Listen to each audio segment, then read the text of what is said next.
Senate will be in order and will convene as a court of impeachment. And the chaplain, Dr. Barry Black, will lead the Senate in prayer.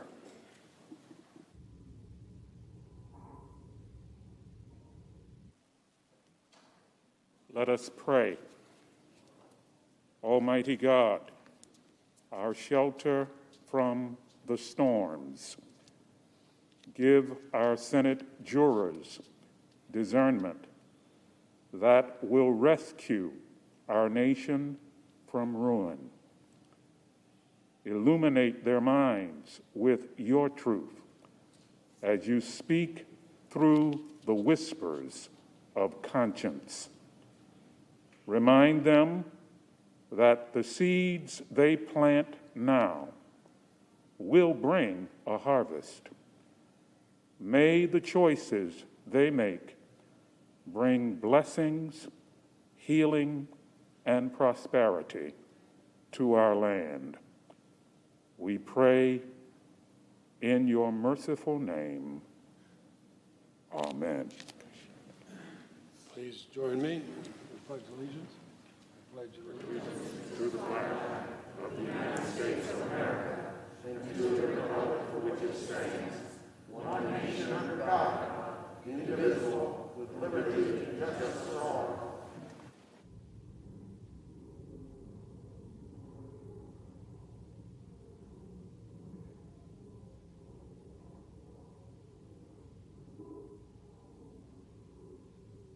Well, please be seated, and if there's no objection, the journal of proceedings of the trial are approved to date, and I'd ask the Sergeant-at-Arms to make the proclamation. Hear ye, hear ye, hear ye. All persons are commanded to keep silence on pain of imprisonment while the Senate of the United States is sitting for the trial of the article of impeachment exhibited by the House of Representatives against Donald John Trump, former President of the United States. Senate will be in order, and the majority leaders recognized. For the information of senators, it's my understanding the schedule today will be similar to yesterday's proceedings.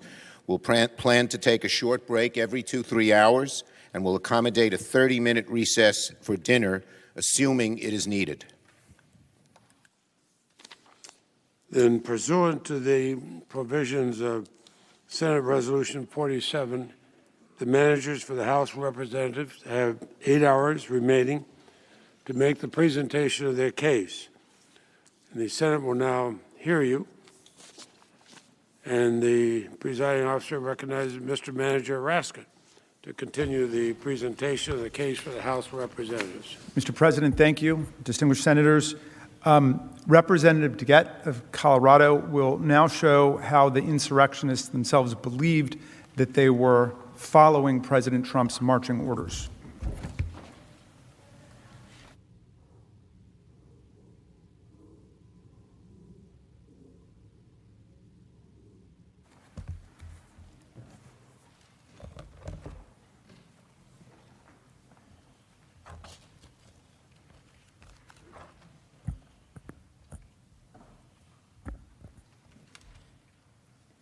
My friends and colleagues, yesterday was an emotionally wrenching day.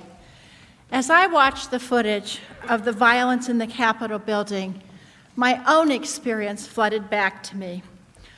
I was one of the unlucky members who was stuck in the House gallery along with Congresswoman Dean.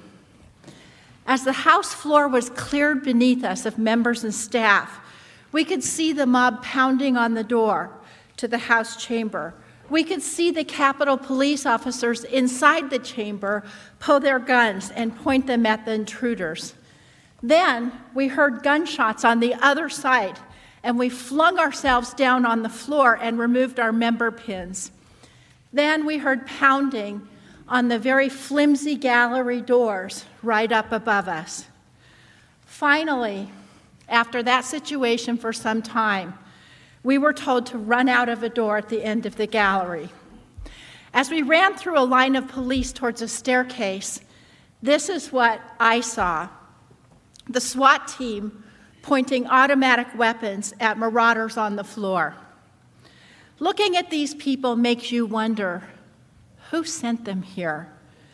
In the next few minutes, I want to step back from the horrors of the attack itself and look at January 6th from a totally different perspective, the perspective of the insurrectionists themselves. Their own statements before, during, and after the attack make clear the attack was done for Donald Trump, at his instructions, and to fulfill his wishes. Donald Trump had sent them there. They truly believed that the whole intrusion was at the president's orders, and we know that because they said so. Many of them actually posed for pictures, bragging about it on social media, and they tagged Mr. Trump in tweets. Folks, this was not a hidden crime. The president told them to be there, and so they actually believed they would face no punishment. The defense argued in their briefs, and they argued again here on Tuesday, that the insurrectionists were acting on their own, that they were not incited by President Trump or acting in his direction. This is in their brief, quote, "They did so of their own accord and for their own reasons and are being criminally prosecuted." But that's just not the case. It's not what the insurrectionists actually said. They said they came here because the president instructed them to do so. Leading up to the attack, the insurrectionists said they were coming to D.C. for President Trump. He invited them with clear instructions for a specific time and place and with clear orders. Stop the fight, or to fight to stop the certification in Congress by any means necessary. The crowd at Donald Trump's speech echoed and chanted his words. And when people in the crowd followed his direction and marched to the Capitol, they chanted the same words as they breached this building. Now let's return to this speech for a moment. During the rally, President Trump led the crowd in a Stop the Steal chant. Here's what that chant sounded like from the crowd's perspective. Here's a favorite term that all of you people really came up with. We will stop the steal. Stop the steal! Stop the steal! Stop the steal! Soon after, the president basked as the crowd chanted, "Fight for Trump." And when he incited the crowd to show strength, people responded. Storm the Capitol, invade the Capitol. Here are both of those moments, but from the crowd's perspective.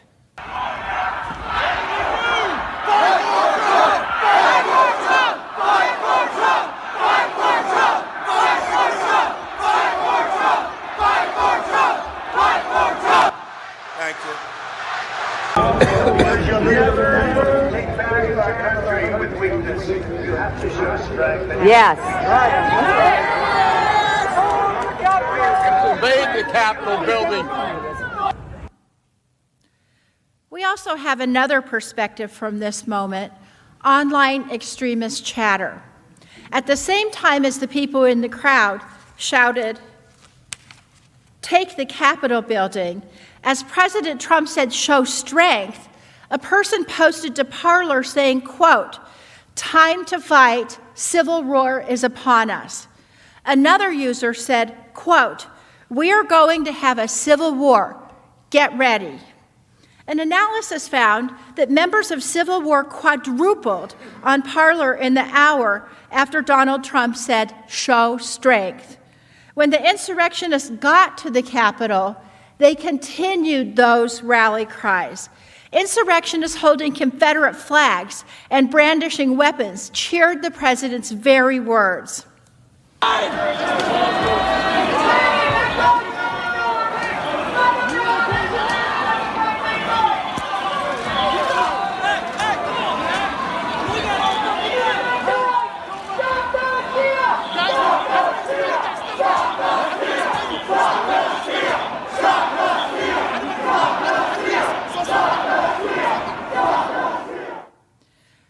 heard them chanting, "Stop the steal."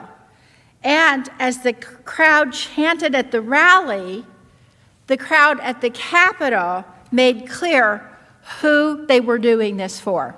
They also chanted, "Fight for Trump."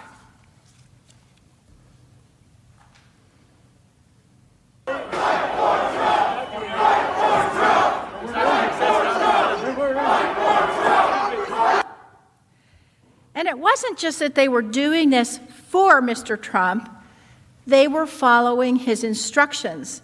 They said he had invited them, and in fact, as we heard, he had invited them. As one man explained on a live stream he taped from inside the Capitol, quote, "Our president wants us here. We wait and take orders from our president."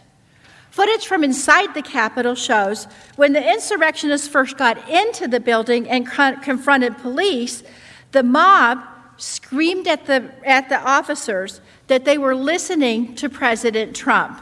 We're outnumbered. There's a fucking million of us out there, and we are listening to Trump, your boss.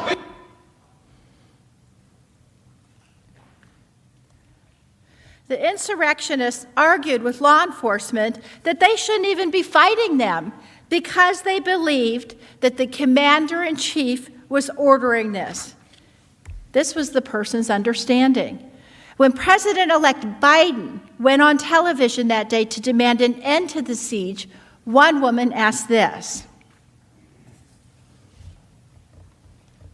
Does he not realize President Trump called us to siege the place? The examples of these types of comments are endless. Don't worry, I won't play all of them. But it wasn't just the words of the insurrectionists that proved that they did this in response to orders from their commander-in-chief.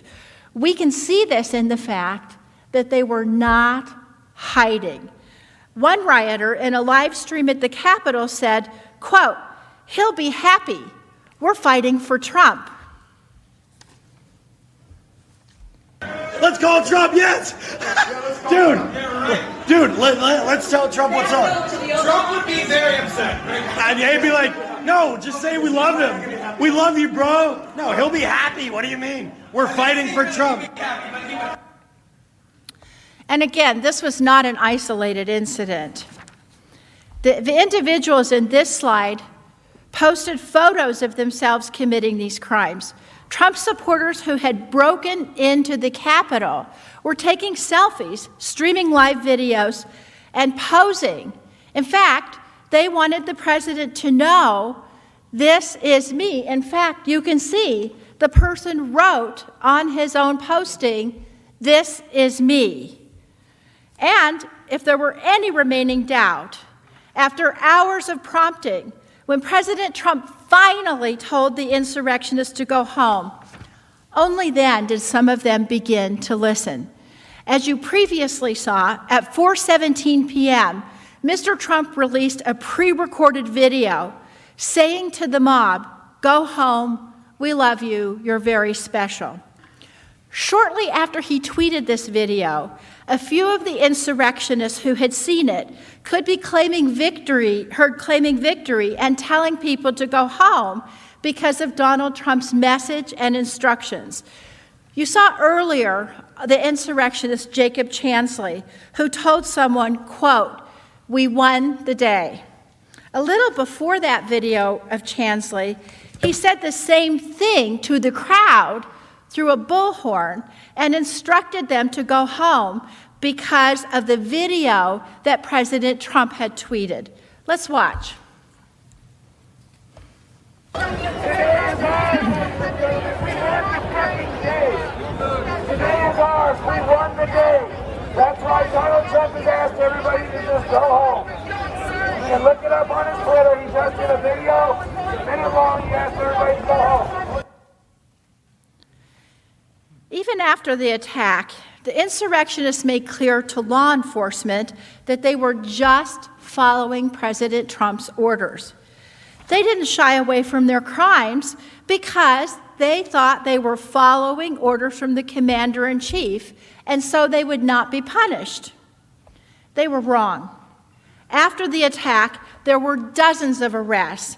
These were federal offenses, including assaulting the police. When law enforcement interviewed the people who were at the Capitol on January 6th, they once again said it was because the president told them to be there. Robert Sanford was seen in this widely circulated video throwing a fire extinguisher that struck a Capitol police officer outside the building.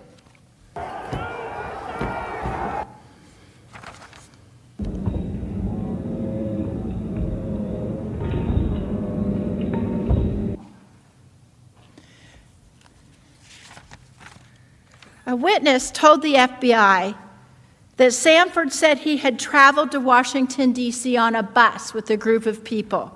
The group had gone to the White House and listened to Donald J. Trump's speech and then had followed the president's instructions and gone to the Capitol. Folks, the insurrectionists didn't just make this up. As Sanford's lawyer explained, you're being told you've got to fight like hell. Does fight like hell mean you throw things at people? Maybe. The lawyer added that his client, quote, wouldn't have been there if it weren't for the president. Now, Sanford wasn't the exception. He was the rule.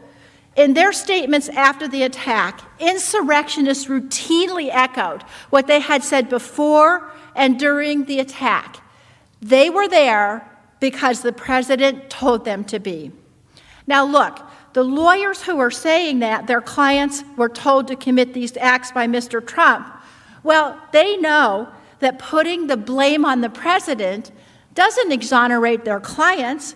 They're just saying it, frankly, because that's exactly what happened. Another Trump supporter who's been federally charged is Texas real estate agent Jennifer Ryan. Now, Ms. Ryan has given many TV interviews in which she says she was only doing what the president asked her and others to do. She also recorded video before the rally talking about the mob's plans for violence. And here's what she said. Personally, I do not feel a sense of shame or guilt from my heart from what I was doing. I thought I was following my president. I thought I was following what we were called to do. He asked us to fly there. He asked us to be there. So I was doing what he asked us to do. Ultimately, yes, we were going in solidarity with President Trump. President Trump requested that we be in D.C. on the 6th. So this was our way of going and stopping this deal. If it comes down to war, guess what? I'm going to be there. We're all going to be up here and we're going to be breaking those windows. Yet another Trump supporter who was arrested after breaching the Capitol, Douglas Sweet, explained in a media interview why he did it. Referring to Donald Trump, Mr. Sweet said, quote, he said, hey, I need my digital soldiers to show up on January 6th, and we all did.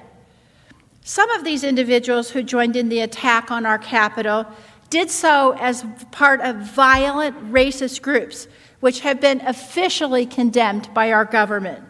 Daniel Goodwin is a self-proclaimed member of the Proud Boys. He was one of many.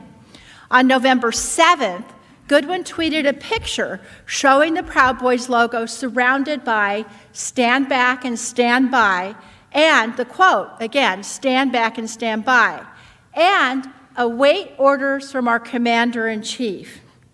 Look closely at this slide. You are looking at an image of Goodwin's own tweet.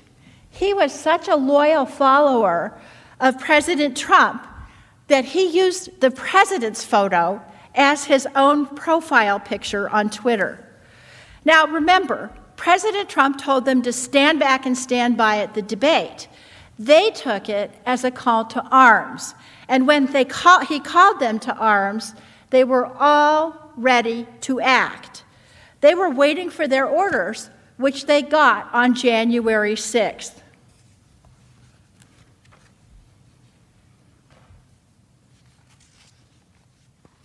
And Goodwin followed those orders.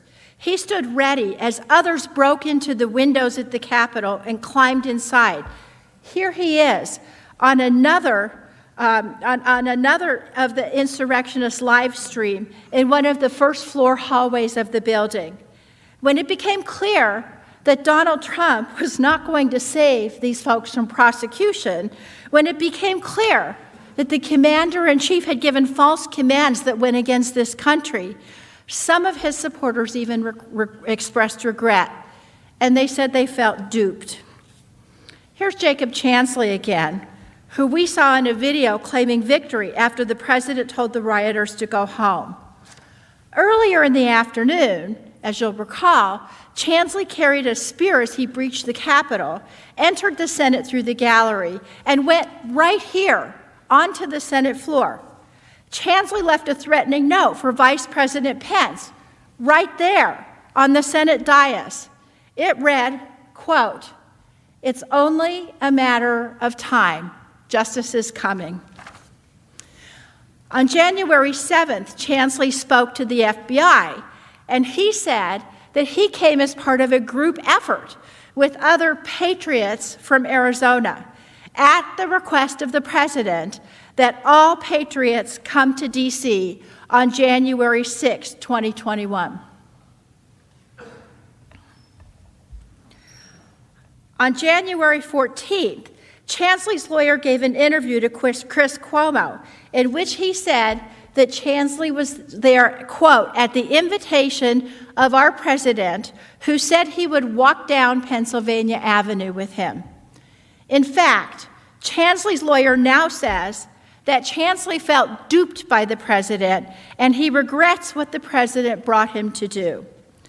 This man who ran through our halls, who ran into this chamber, who sat right there on the dais, and who wrote a note for Vice President Pence that he was coming for him, he and those with him declared they would remove us from office if we went against Donald Trump. Now he's saying he would not have done any of that if Mr. Trump had told him not to. Chansley's not alone in his post-arrest confession that he was following the directions of Donald Trump. As more and more of these people have been charged, the confession and the regret simply cascades. More and more insurrectionists are admitting that they came at Trump's direction. When Riley June Williams, known for allegedly helping steal a laptop from Speaker Pelosi's office, appeared in court on January 21st, her lawyer said to the judge, quote, "It is regrettable that Ms. Williams took the president's bait and went inside the Capitol." Troy Smocks, who was in the Capitol riot on January 6th, posted online that day, quote, Today, President Trump told us to fight like hell. He also posted that the president, quote, said that our case was a matter of national security. Samuel Fisher was charged with disorderly conduct and illegally being in the Capitol on January 6th. That day, before the attack on this building, he wrote on his website, quote, "Trump just needs to fire the bat signal," and quote, "then the pain comes."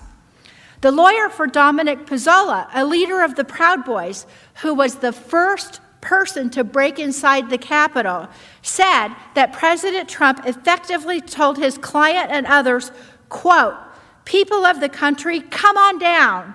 Let people know what you think." Quote, logical thinking was, he invited us down. Pizzola's lawyer went on, "These were people acting in a way they've never acted before. And it begs the question, who lit the fuse?" End quote. On January 6th, we know who lit the fuse. Donald Trump told these insurrectionists to come to the Capitol and stop the steal.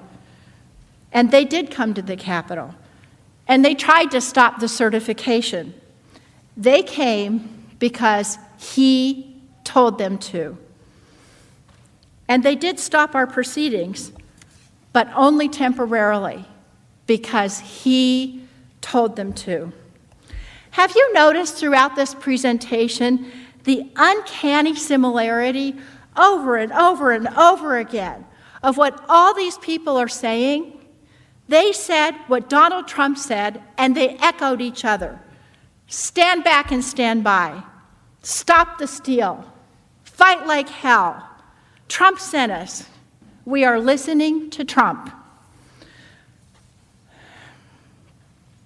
The riots that day left at least 7 people dead, more than 150 people injured, members, senators, and our staffs, all traumatized to this day. Damage and pain to our Capitol, damage and pain to Americans, damage to our police force, and damage to other nations who have always seen us as a bastion of democracy. All of these people who've been arrested and charged, they're being held accountable for their actions. Their leader, the man who incited them, must be held accountable as well.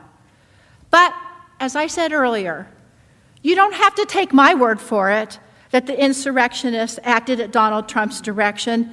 They said so. They were invited here. They were invited by the President of the United States. To the Constitution, not your paycheck! We were invited here! We were invited! Hey, we were invited here! They swore an oath against the Constitution! So you can They're leaving so you can We were invited by the President of the United States! Waiting on their brothers, man.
Okay.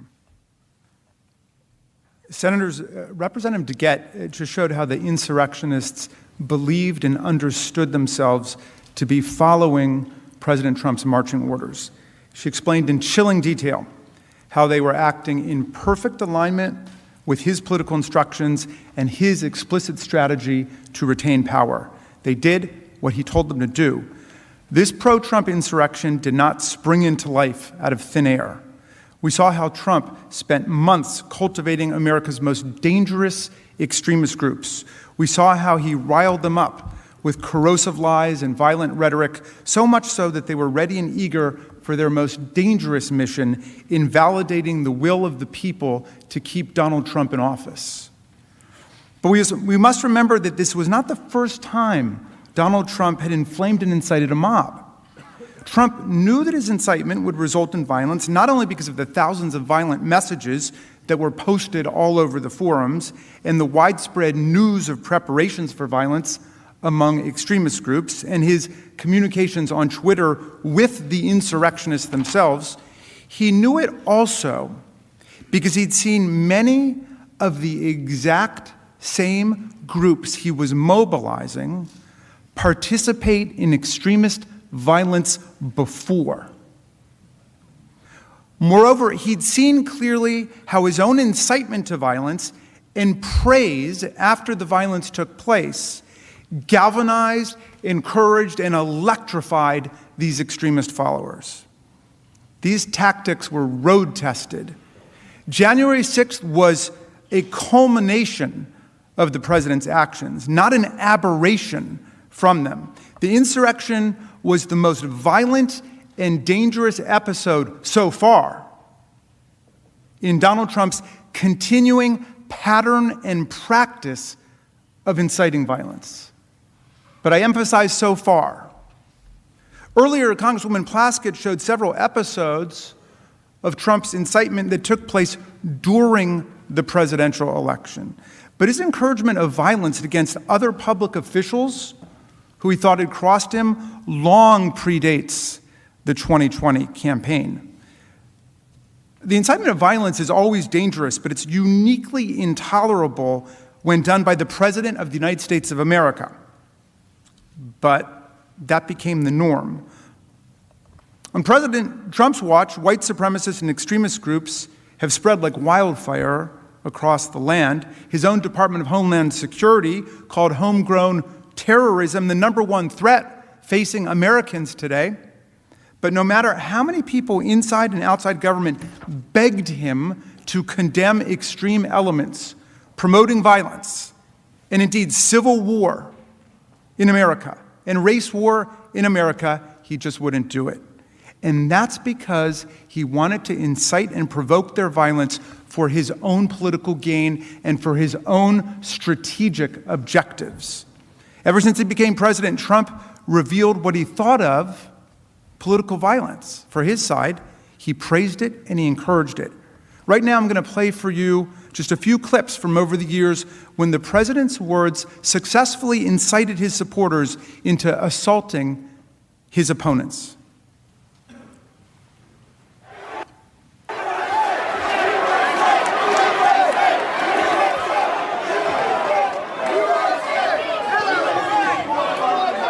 See, the first group, I was nice. Oh, take your time. The second group, I was pretty nice. The third group, I'll be a little more violent. And the fourth group, I'll say, get the hell out of here.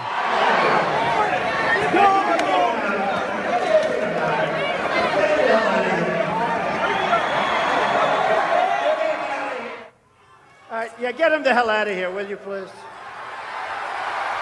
Get him out of here. Throw him out. I got a little notice, in case you see, the security guys. We have wonderful security guys. They said, Mr. Trump, there may be somebody with tomatoes in the audience. So if you see somebody getting ready to throw a tomato, knock the crap out of them, would you? Seriously. Okay? Just knock the hell. I promise you, I will pay for the legal fees. I promise. Well, we've seen these clips and many, many more like them before, but think about the brutal power and effectiveness of his words with his followers. You heard him. He told his supporters to be a little more violent, and they responded to his command by literally dragging a protester across the floor at one of his campaign rallies. He cried, "Get him the hell out of here, throw him out." His supporters punched and kicked another protester as he was escorted from the hall. He told supporters to knock the hell out of people who opposed him and promised to pay the legal fees of the assailants. Time after time, he encouraged violence. His supporters listened, and they got the message. But it wasn't just Trump's encouragement of violence that conditioned his supporters to participate in this insurrection on January 6th. It was also his explicit sanctioning of the violence after it took place. Let's watch some of those incidents, beginning with Trump praising supporters who had assaulted a black protester.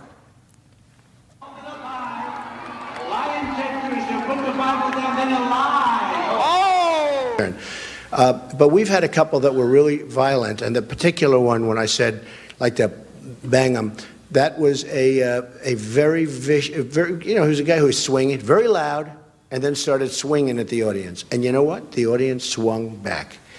And I thought it was very, very appropriate. He was swinging, he was hitting people, and the audience hit back. And that's what we need a little bit more of. And we'll talk to you about that later. Yeah, but there's not going to be time. I'm just curious if you have the Speak right with now. Shane, please. But you don't. Sick and tired of you guys. The last time that came in here, you did the same thing. Get the hell out of here. Get the hell out of here. The last guy did the same thing. You were the guardian. Yes, and you just broke my glasses. The last guy did the same damn thing. You just body slammed me and broke my glasses. But Greg is smart. And by the way, never wrestle him. You understand that? Never. Any guy that can do a body slam, he's my kind.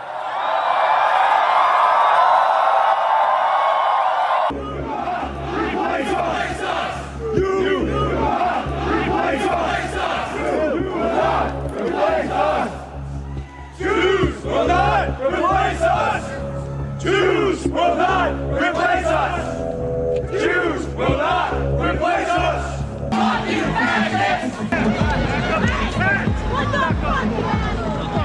I'm not even saying we're non-violent. I'm saying that we didn't aggress. We did not initiate force against anybody. We're not non-violent. We'll fucking kill these people if we have to.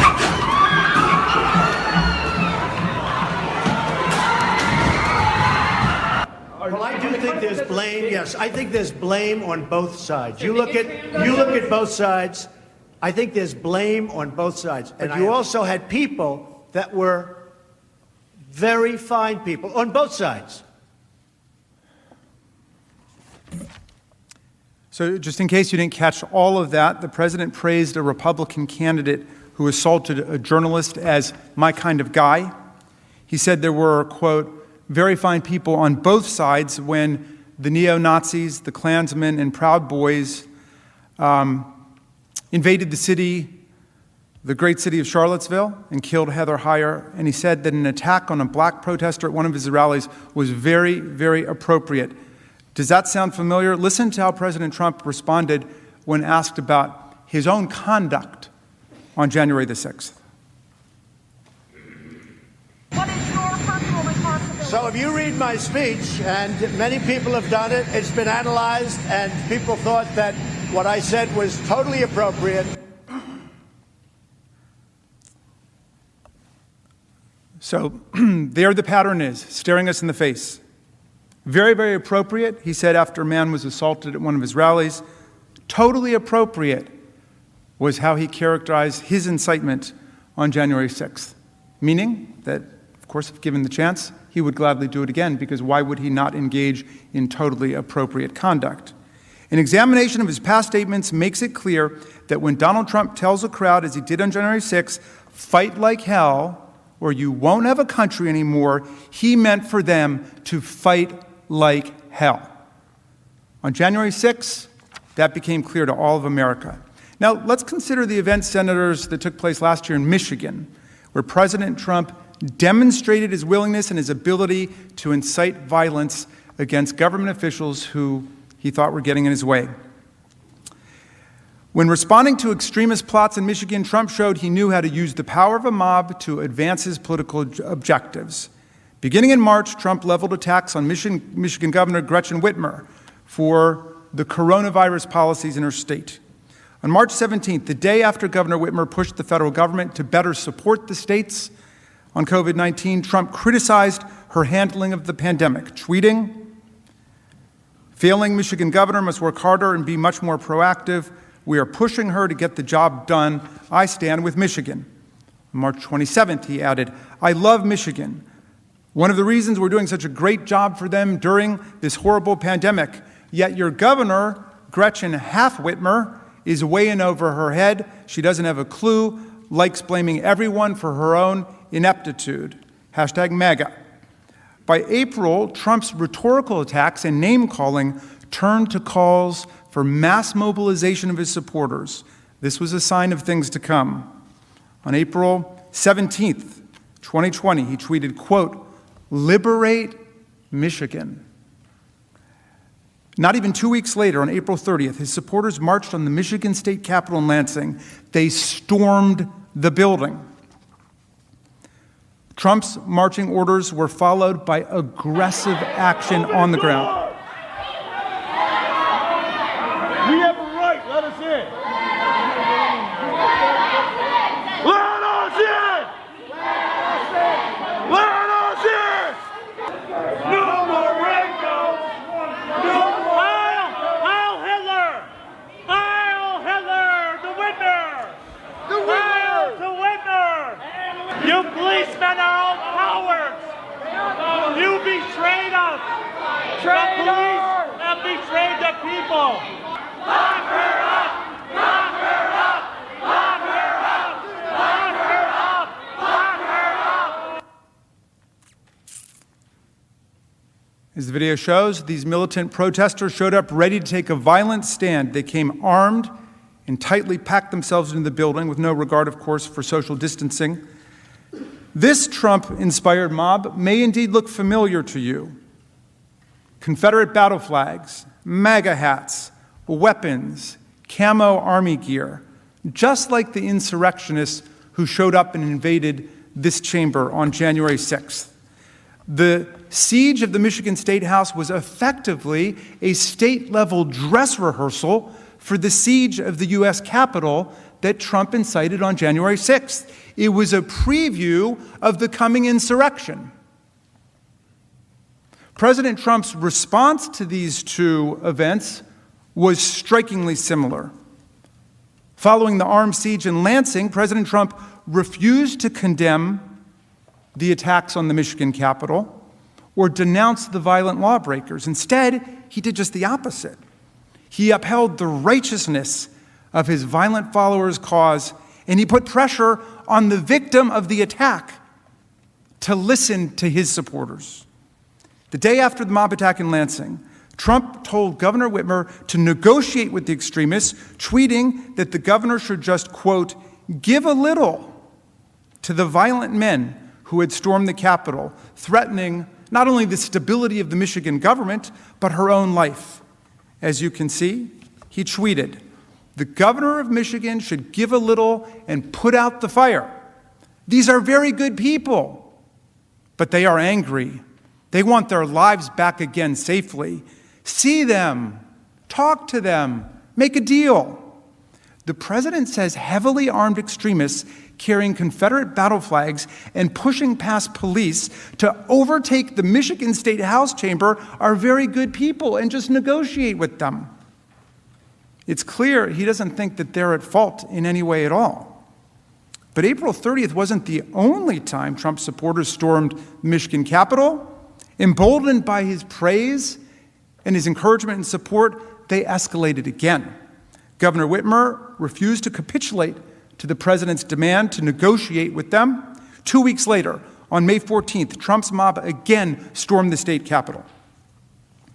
This time, as you can see here, one man brought a doll with a noose around the neck, foreshadowing the appearance of the large gallows erected outside of this building, downstairs from here on January 6th, as the crowd chanted, and I still can hear the words ringing in my ear, hang Mike Pence, hang Mike Pence, hang Mike Pence.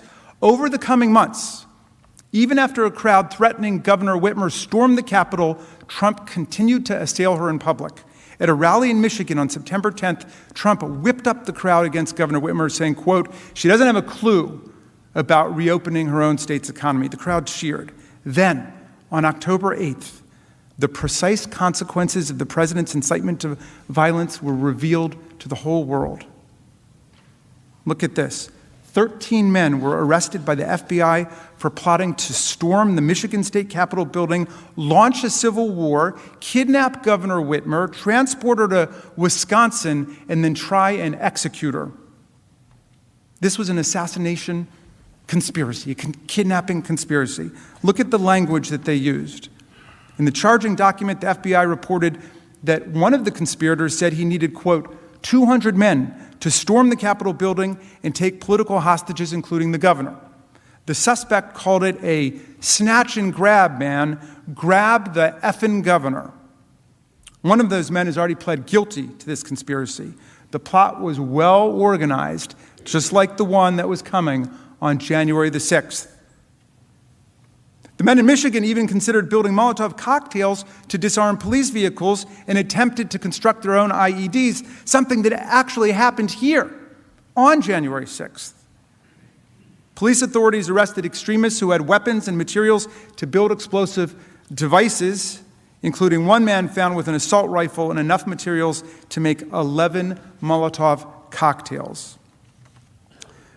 On September 17, 2020, one of the Michigan conspiracists posted, "When the time comes, there will be no need to strike fear through presence. The fear will be manifested through bullets." And what did Donald Trump do as president of the United States to defend one of our nation's governors against a plotted kidnapping by violent insurrectionists? Did he publicly condemn violent domestic extremists who hoped and planned to launch a civil war in America? No, not at all. He further inflamed them by continuing to attack the governor who was the object of their hatred in this kidnapping conspiracy. The very night this conspiracy became public, and that Governor Whitmer learned that there were 13 men who were planning to kidnap and likely kill her, Trump did not condemn the violence. He did not criticize the extremists. He didn't even check on Governor Whitmer's safety. He chose to vilify Governor Whitmer again, and then amazingly took credit for foiling the plot against her, demanding her gratitude. And then he quickly, of course, changed the subject to Antifa. He tweeted, "Governor Whitmer has done a terrible job." He demanded that she thank him for the law enforcement operation that had foiled the kidnapping conspiracy that had been encouraged by his rhetoric. On October 17th, a little over a week after these people were arrested for preparing to kidnap Gretchen Whitmer, Trump riled up a boisterous crowd in Muskegon with more slashing personal attacks on Whitmer, driving the crowd to chant, "Lock her up, lock her up." He had now seen that some of his followers were prepared to engage in criminal violence with orchestrated attacks, deadly weapons, and willing bodies to storm a state capitol building and to attack his perceived political enemies. And so as the crowd chanted, "Lock her up," he pivoted to his next goal. He told them they couldn't trust the governor to administer fair elections in Michigan. He used a crowd that he knew would readily engage in violence to prepare his followers for his next and, of course, his paramount political objective, claiming the election was stolen and inciting insurrectionary action. And he did it again on October 27th during a pre-election rally speech in Lansing, Michigan, where the Capitol had been stormed. Trump openly joked with the crowd about critics saying his words had provoked the violent plot against Governor Whitmer. Check it out. It's telling. We got to get her going. I don't think she likes me too much.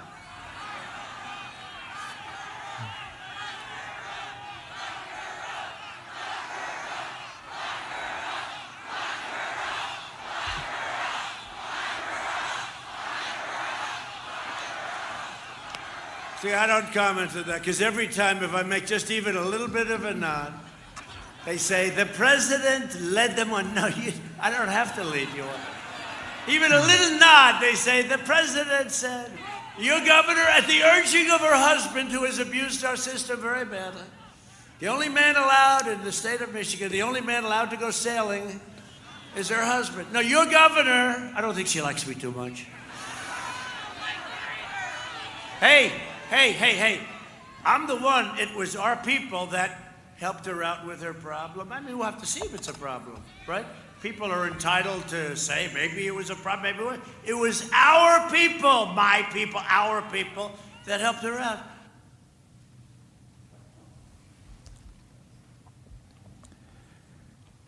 So President Trump offered them a little winking inside joke about his constant incitement of the mob. and how much can actually be communicated by him with just a little nod. Just a little nod. He presided over another pounding, rhythmic rendition of his trademark chant, "Lock her up, lock her up." Then, referring to the FBI's foiling of the kidnapping conspiracy, which was deadly serious, he said that he helped her out with the problem. Maybe it was a problem, maybe it wasn't. We'll have to see. Maybe it was a problem, maybe it wasn't. The President of the United States of America. He could not bring himself to publicly oppose a kidnapping and potential assassination conspiracy plot against a sitting governor of one of our 50 states. Trump knew exactly what he was doing in inciting the January 6th mob. Exactly. He had just seen how easily his words and actions inspired violence in Michigan. He sent a clear message to his supporters. He encouraged planning and conspiracies to take over Capitol buildings and threaten public officials who refused to bow down to his political will. Is there any chance Donald Trump was surprised by the results of his own incitement? Let's do what Tom Paine told us to do. Use our common sense. The sense we have in common as citizens. If we don't draw the line here, what's next? What makes you think the nightmare with Donald Trump and his lawmaking and violent mobs is over? If we let him get away with it, and then it comes to your state capitol, or it comes back here again, what are we going to say? These prior acts of incitement cast a harsh light on Trump's obvious intent, his unavoidable knowledge of the consequences of his incitement, and the clear foreseeability of the violent harm that he unleashed on our people and our republic. January 6th was not some unexpected radical break from his normal law-abiding and peaceful disposition. This was his state of mind. This was his essential MO. He knew that, egged on by his tweets, his lies, and his promise of a wild time in Washington to guarantee his grip on power, his most extreme followers would show up bright and early, ready to attack, ready to engage in violence, ready to fight like hell for their hero, just like they'd answered his call in Michigan. President Trump has said over and over his supporters are loyal. In his own words, his supporters are the most loyal that we've seen in our country's history. And he knew that his most hardcore supporters were willing to direct violence at elected officials, indeed to attack and lay siege to a Capitol building. And he knew they would be ready to heed his call on January 6th to stop the steal by using violence to block the peaceful transfer of power in the United States. He knew they were coming. He brought them here, and he welcomed them with open arms. We hear you and love you from the Oval Office. My dear colleagues, is there any political leader in this room who believes that if he is ever allowed by the Senate to get back into the Oval Office, Donald Trump would stop inciting violence to get his way? Would you bet the lives of more police officers on that? Would you bet the safety of your family on that? Would you bet the future of your democracy on that? President Trump declared his conduct totally appropriate. So, if he gets back into office and it happens again, we'll have no one to blame but ourselves.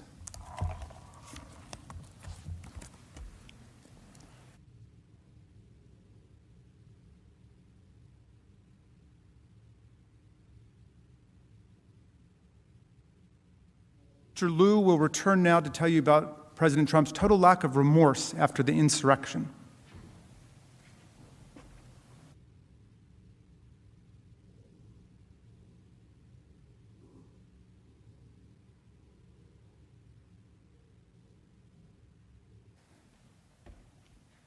Good afternoon. My colleagues walked you through President Trump's actions leading up to January 6th and then the horrific events on January 6th. And we saw both during the attack as well as in the days after the attack that this was a president who showed no remorse and took no accountability. In fact, quite the opposite.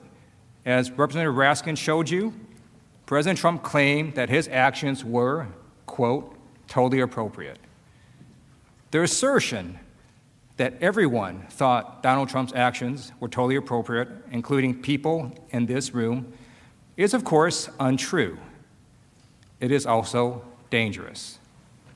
And that's why members of Congress and U.S. senators, former and current administration officials, state and local officials, all unequivocally confirmed what we witnessed with our own eyes, that Donald Trump's conduct was wrong, it was destructive, dishonorable, and un-American.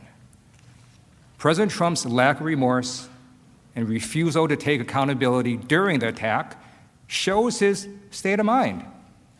It shows that he intended the events of January 6th to happen, and when it did, he delighted in it. President Trump's lack of remorse and refusal to take accountability after the attack poses its own unique and continuing danger. It sends the message that it is acceptable to incite a violent insurrection to overthrow the will of the people, and that a president of the United States can do that and get away with it. That is why we have to hold President Trump accountable, to send the message that it is never patriotic to incite a violent attack against our nation's capital, and that future presidents will know that they cannot follow in Donald Trump's footsteps and get away with it. So let's start with the day of the attack. On Insurrection Day, January 6th, President Trump did not once condemn the attack, not even once.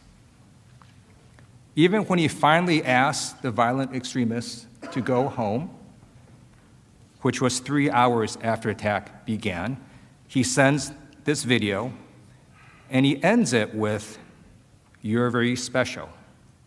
We love you." That was his message to people who perpetrated this violent, gruesome attack. We love you. And then 2 hours later, he tweets, "Remember this day forever." This is not a man who showed remorse. But it's worse than that. After that tweet, it took him another full day to even condemn the attack itself. The very next day, President Trump was eerily silent. And then at 7:01 p.m., he releases a pre-recorded video. And there, President Trump, for the first time, nearly 30 hours after the attack began, acknowledges and condemns the violence and mayhem that occurred. He said the demonstrators defiled the seed of American democracy. He said that these demonstrators didn't represent this country, and if they broke the law, they would pay. But even in that video, he says more lies. He says in that very same video that he immediately deployed the National Guard. That, again, is not true. The National Guard was not deployed until over 2 hours after the attack began, at around 3 p.m. Because of this late deployment, the National Guard did not arrive until after 5 p.m. And when the Guard was deployed, the Pentagon had released a statement that showed the list of people, and you saw that list, of folks that were consulted before deploying the National Guard. Several people were on that list, including the Vice President. President Trump was not on that list. And you know, as a veteran, I find it deeply dishonorable that our Commander-in-Chief did not protect us. And then later, he tries to take credit for something he failed to do. Shameful. Also in that video, you should note what it did not say. Absent from that entire video was any actual acceptance of responsibility for his actions. Absent from that video was a call to his most fervent supporters to never do this again. And here was his final message in that so-called condemnation of attack video. Here's what he actually said. And to all of my wonderful supporters, I know you are disappointed, but I also want you to know that our incredible journey is only just beginning. President Trump not only failed to show remorse or take accountability, he made clear he is just beginning. For days, he did not address the nation after this attack. We needed our commander-in-chief to lead, to unite a grieving country, to comfort us. But what did President Trump do? Nothing. Silence. We're all aware that a violent mob murdered a police officer. It took President Trump 3 days before he lowered the flag of the United States of America. 3 days. And President Trump, who was commander-in-chief at the time, did not attend and pay respects to the officer who lay in state in the very building that he died defending. Now, some people have argued that President Trump made a mistake, that he gets a mulligan. But we know President Trump didn't make a mistake. Because you see, when you or I make a mistake and something very bad happens, we would show remorse. We would accept responsibility. President Trump didn't do any of that.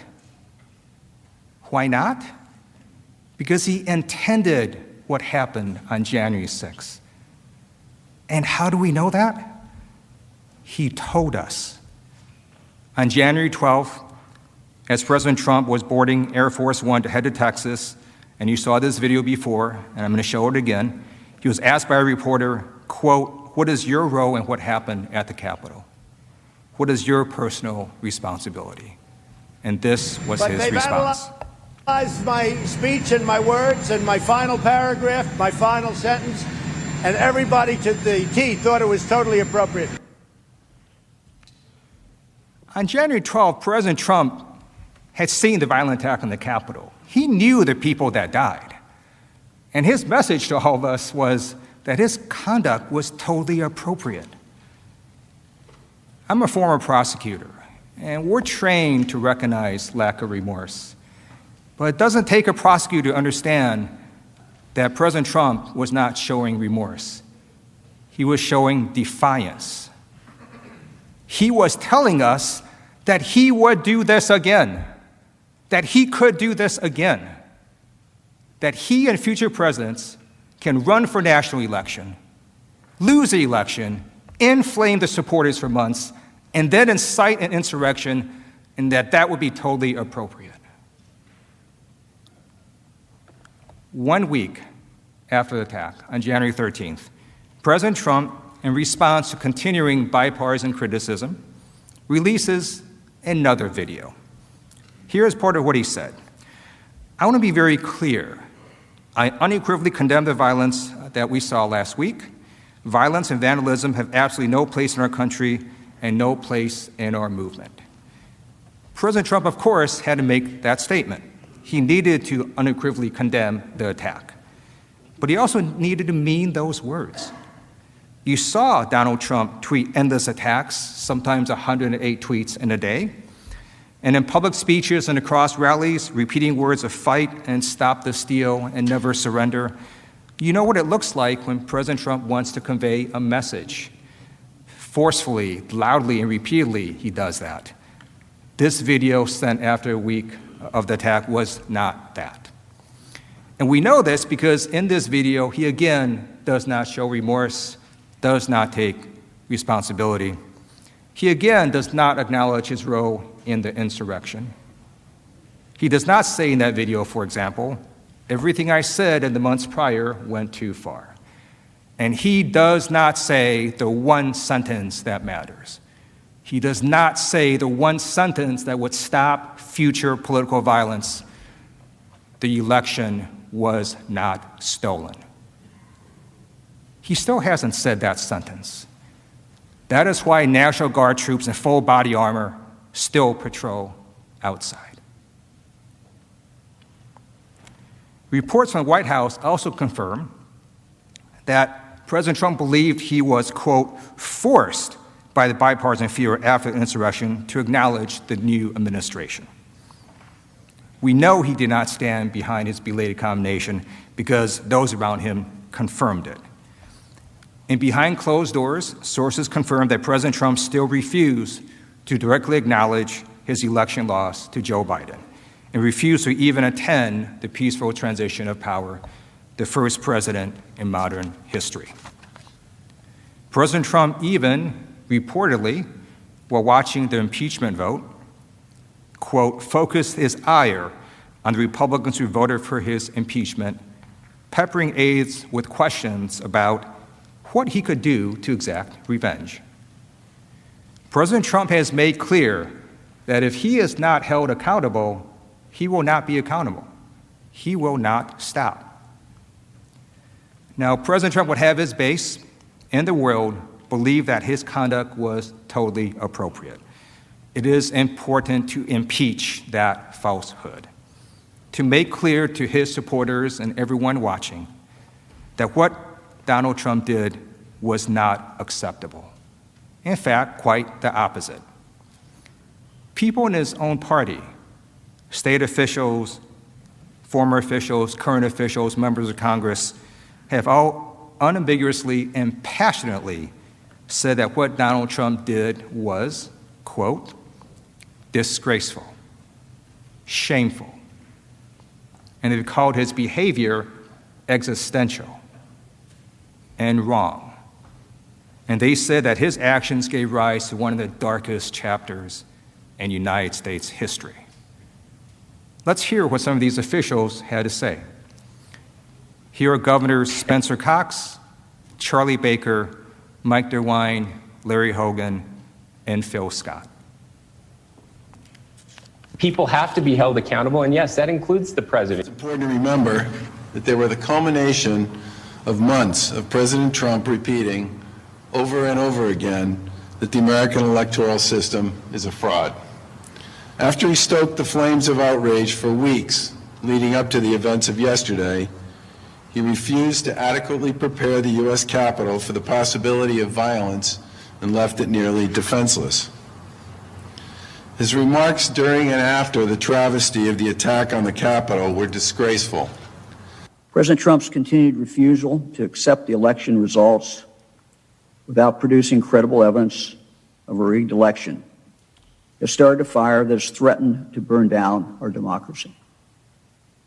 This incendiary speech yesterday, when he gave preceding the march that he gave to the protesters, served only to fan those flames.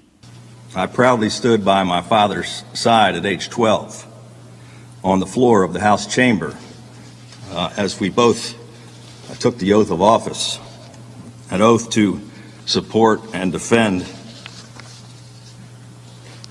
the Constitution of the United States. It's clear to me that President Trump has abandoned this sacred oath.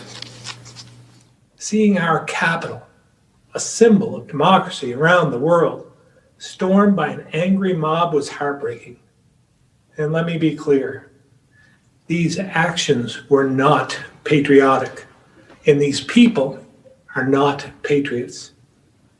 The fact that these flames of hate and insurrection were lit by the President of the United States will be remembered as one of the darkest chapters in our nation's history. One of the darkest chapters in our nation's history. Former members of the Trump administration, long-standing Republicans, also made clear that President Trump incited this insurrection and it went against our democracy.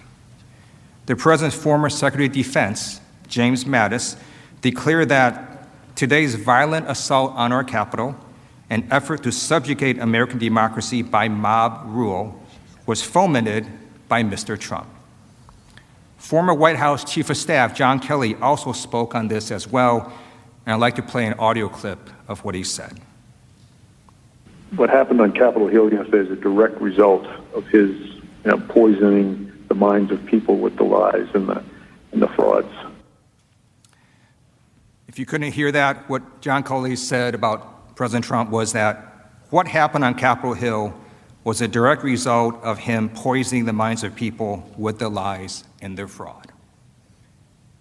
Former Speaker of the House, John Boehner, declared that, quote, the invasion of our Capitol by a mob, incited by lies from some entrusted with power, is a disgrace to all who sacrificed to build our republic.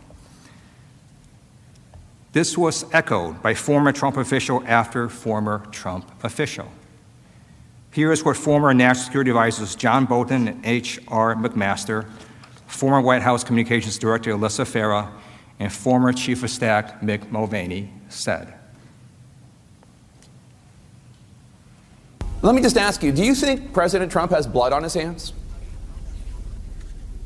I think he does. Look, I agree with Bill Barr. I think he did incite this mob with the clear intention of having them disrupt the Electoral College certification and delay it to give him more time. I don't think there's any question about it. There are many reasons for this assault on the Capitol, but foremost among them was the president's exhortations, was the president's sustained disinformation. We've seen a president stoking fears amidst these crises. And first and foremost, I want to say that what happened at the Capitol was unacceptable, un-American, undemocratic. I think everybody recognizes that what happened on Wednesday is different. You could go down the long litany of things that people complained about with Donald Trump, and I could probably defend almost all of them. Many of them were policy differences. Many of them were stylistic differences. But Wednesday was different. Wednesday was existential. Wednesday is one of those things that struck to the very heart of what it means to be an American, and it was wrong.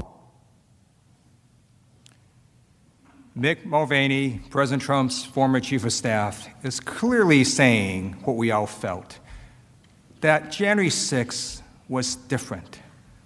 It was existential. It was wrong. It was un-American. And this sentiment was echoed not just from people outside the administration, but from people inside the Trump administration. Perhaps most telling was the flood of resignations from people inside President Trump's administration with firsthand access to President Trump. His own officials felt so betrayed by his conduct that numerous officials resigned in protest days before the end of President Trump's term. 16 officials resigned in protest. 16. They all took this dramatic action of resigning because they saw the clear link between President Trump's conduct and the violent insurrection. Here are some of what they said. Secretary DeVos, who was in the administration the entire term, told President Trump in her resignation letter that, quote, there is no mistaking the impact your rhetoric had on the situation, and it is an inflection point for me. Secretary Chow, who was in the administration their entire term, explained, yesterday, our country experienced a traumatic and entirely avoidable event as supporters of the president stormed the Capitol building following a rally he addressed. As I'm sure is the case with many of you, it has deeply troubled me in a way I simply cannot set aside. Deputy Costello told his associates the attack was his, quote, breaking point, and he hoped, quote, a wake-up call. These rebukes and resignations from President Trump's own administration make clear that President Trump's conduct was anything but totally appropriate. They also remind us that this can and must be a wake-up call. As Representative Fred Upton so eloquently put it, President Trump expressed no regrets for last week's violent insurrection at the U.S. Capitol. This sends exactly the wrong signal to those of us who support the very core of our democratic principles and took a solemn oath to the Constitution. It is time to say, enough is enough. Now, no one is saying here that President Trump cannot contest the election. Of course he can. But what President Trump did, as his former chief of staff explained, was different. It was dishonorable, it was un-American, and it resulted in fatalities. President Trump spent months inflaming his supporters, spread lies to incite a violent attack on the Capitol, on our law enforcement, and on all of us. And then he lied again to his base to tell them that this was all okay, that this was all acceptable. And that is why President Trump is so dangerous. Because he would have all of us, all Americans, believe that any president who comes after him can do exactly the same thing. That's why lack of remorse is an important factor in impeachment. Because impeachment, conviction, and disqualification is not just about the past, it's about the future. It's making sure that no future official, no future president does the same exact thing President Trump does. President Trump's lack of remorse shows that he will undoubtedly cause future harm if allowed, because he still refuses to account for his previous high grave crime against our government. You know, I'm not afraid of Donald Trump running again in 4 years. I'm afraid he's going to run again and lose, because he can do this again. We're in an unusual situation, because despite President Trump's claim that everyone thinks what he did was fine, so many have come out and spoken so strongly and passionately about what happened here. I'd like to highlight a statement by Representative Anthony Gonzalez. He said, "The Vice President and both chambers of Congress had their lives put in grave danger as a result of the President's actions and the events leading up to and on January 6th.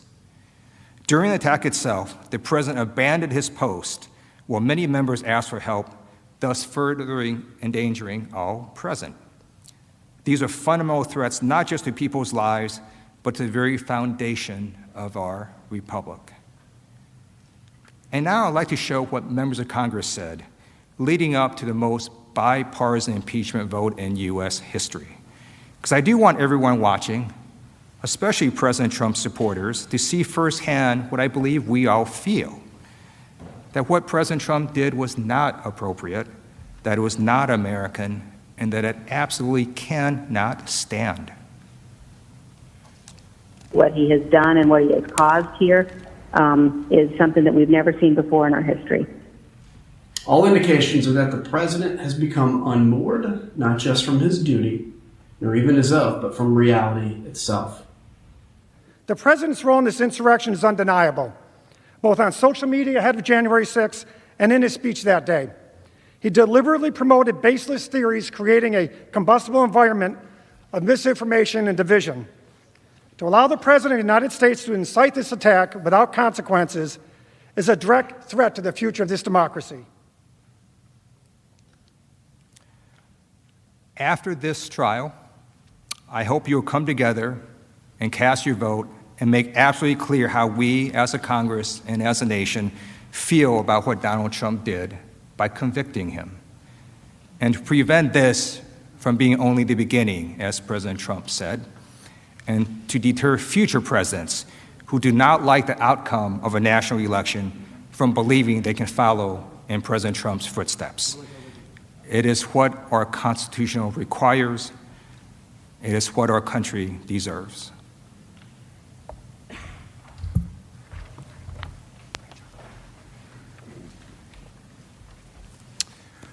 Representative DeGette will now return to show how extremists were emboldened by the insurrection and plan to attack the inauguration.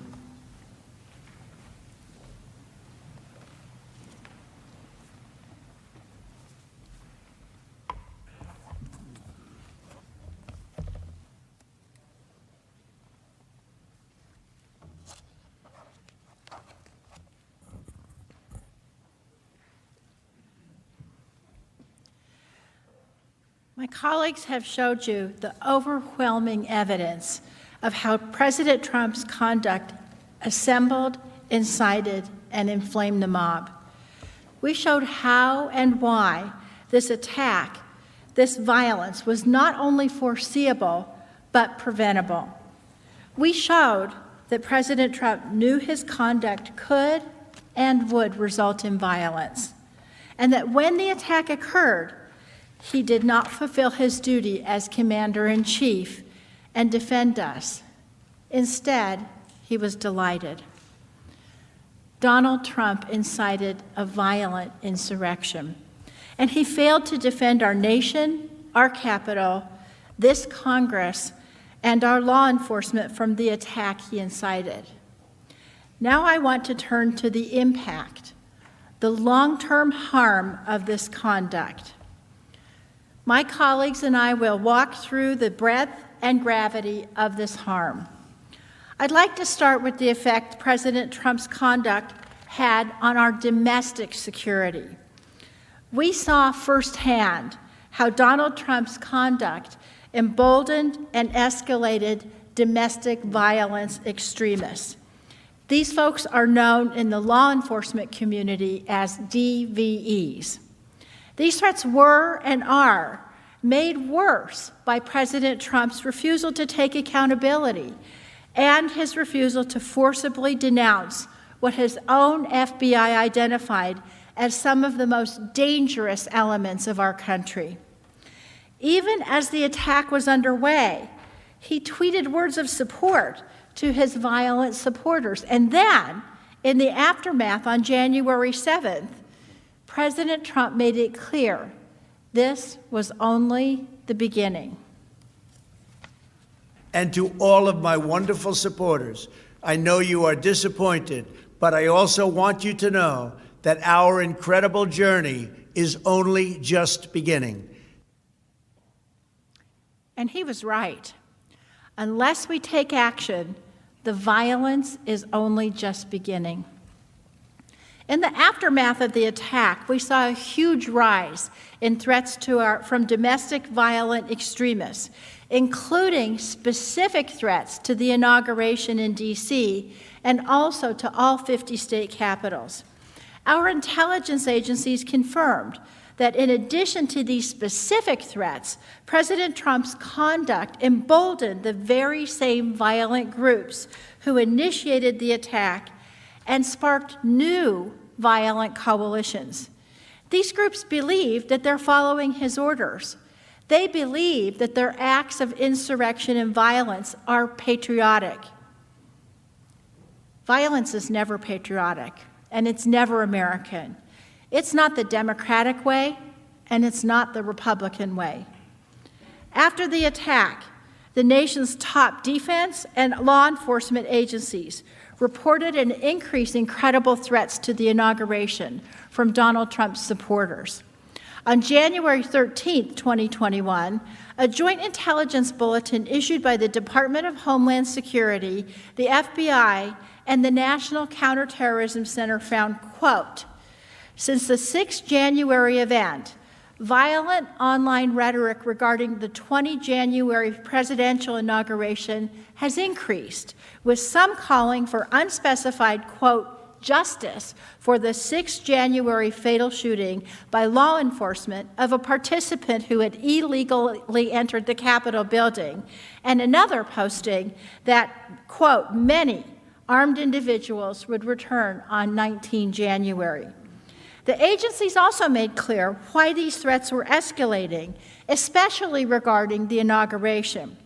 The report explained that a primary motivating factor was, quote, the shared false narrative of a stolen election and opposition to the change in control of the executive and legislative branches of the federal government may lead some individuals to adopt the belief that there is no political solution to address their grievances and that violent action is necessary. In other words, President Trump's spreading of inflammatory disinformation about the election incited the insurrection on January 6th and may lead to further violence. Online, just as they did prior to the January 6th attack, Trump supporters took to the internet to organize and document their desire and plans for future violence at President Biden's inauguration. And indeed, in the days shortly after the attack, several posters on extremist social media websites made further plans for violence. They posted, quote, "Many of us will return on January 19, 2021, carrying our weapons in support of our nation's resolve, to which the world will never forget. We will come in numbers no standing army or police agency can match. Quote, we took the building once and we can take it again." Other users, eager to participate in additional attacks, confirmed that they were waiting on President Trump's instructions about what to do next. Referring to a future planned attack, a user on the online platform known as Gab posted, quote, "I'd like to come do this, but want to know, does our president want us there? Awaiting instructions." In fact, in the days leading up to the inauguration, multiple individuals, many potentially in an attempt to carry out the plots that I just previewed, were arrested in Washington, D.C., including on serious weapons charges. One of those men was Couy Griffin, the founder of Cowboys for Trump, who took part in the Capitol attack and was also arrested on January 17th. Here's what he said about his plans for violence. You know, you want to say that that was a mob? You want to say that was a violence? No, sir. No, ma'am. No, we could have a Second Amendment rally on those same steps that we had that rally yesterday. You know, and if we do, then it's going to be a sad day because there's going to be blood running out of that building. But at the end of the day, you mark my word, we will plant our flag on the desk of Nancy Pelosi and Chuck Schumer. Blood running out of the building, this building, the Capitol, where all of us are right now. Now, the name Couy Griffin may sound familiar because he previously faced controversy for a May 2020 video where he said, quote, "The only good Democrat is a dead Democrat." Hear it from him yourself. Where I've come to the conclusion that the only good Democrat is a dead Democrat. Now, when he said this, President Trump actually retweeted Griffin and thanked him for that sentiment. When Donald Trump retweeted this, he was no stranger to Griffin. In fact, in March 2019,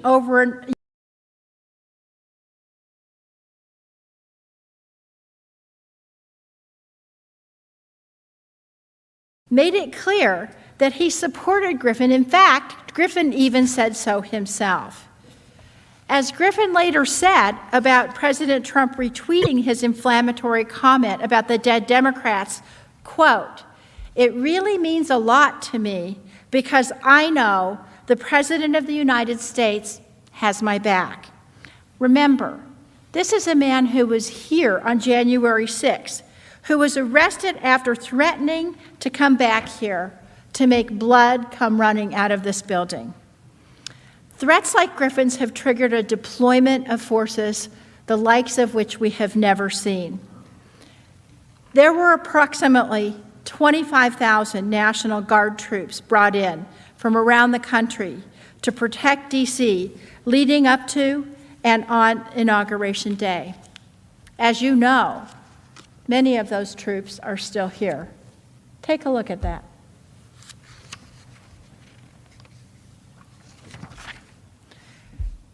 These were scenes that played out all over the country.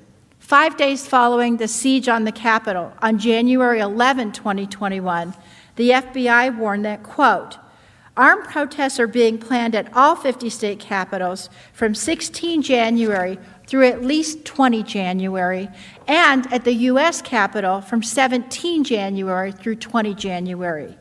As a result, at least 21 states activated their National Guards in preparation for potential attacks." President Trump's incitement has reverberated around the country, prompting massive law enforcement mobilization in several state capitals, including Washington, Illinois, Michigan, and Georgia.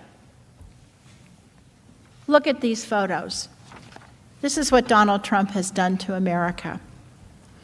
This massive deployment of law enforcement has cost the taxpayers dearly. The National Guard deployment to D.C. alone is expected to cost at least $480 million. The bills are already also racking up in the states. North Carolina, South Carolina, Pennsylvania, Utah, and Wisconsin have each spent about $500,000 to safeguard their capitals in the run-up to the inauguration. Ohio spent $1.2 million over the same two-week period. And remember, this is at a time when state budgets are already suffering under the weight of the pandemic.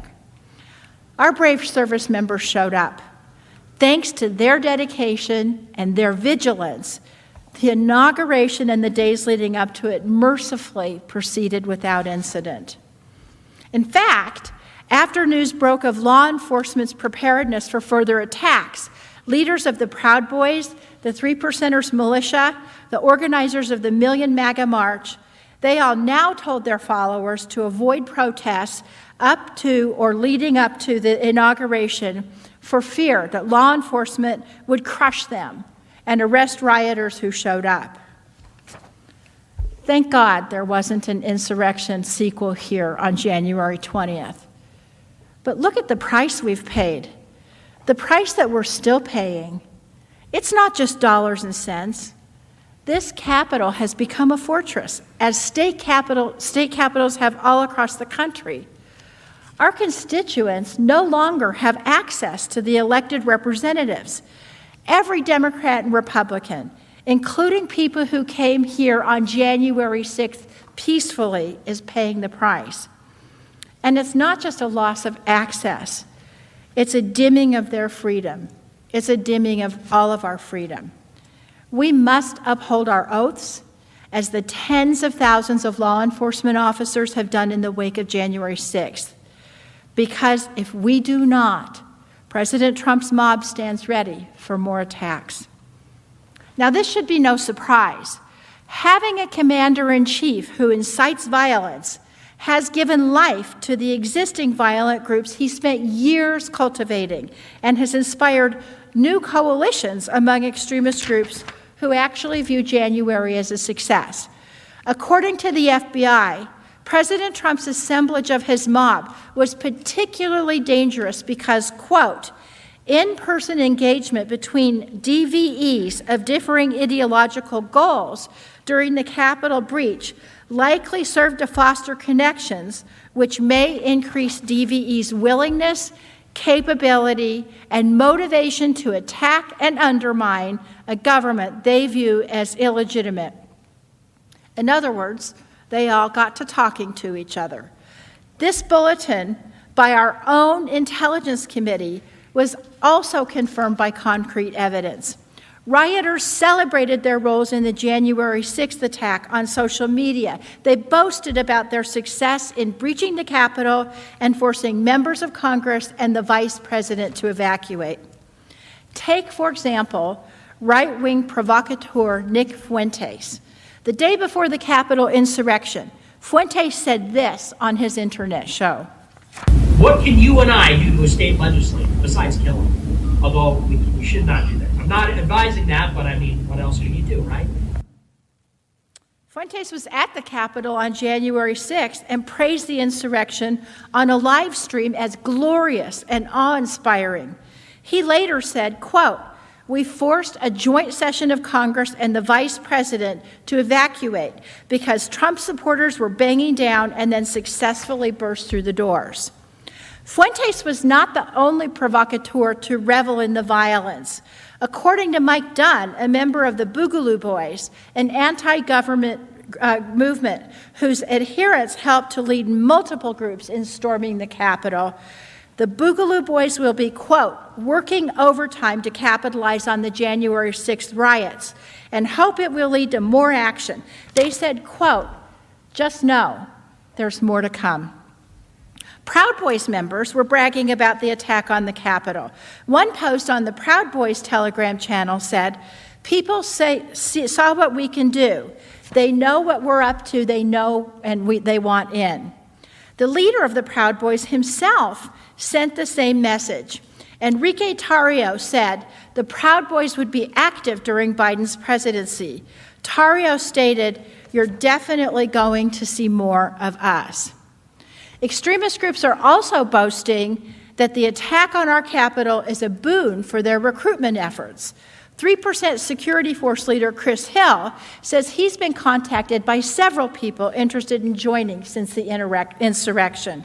And as one expert who focuses on domestic extremism, Jared Holt explained, by all measurable effects, this was a far-right extremist, one of the most successful attacks that they've ever launched.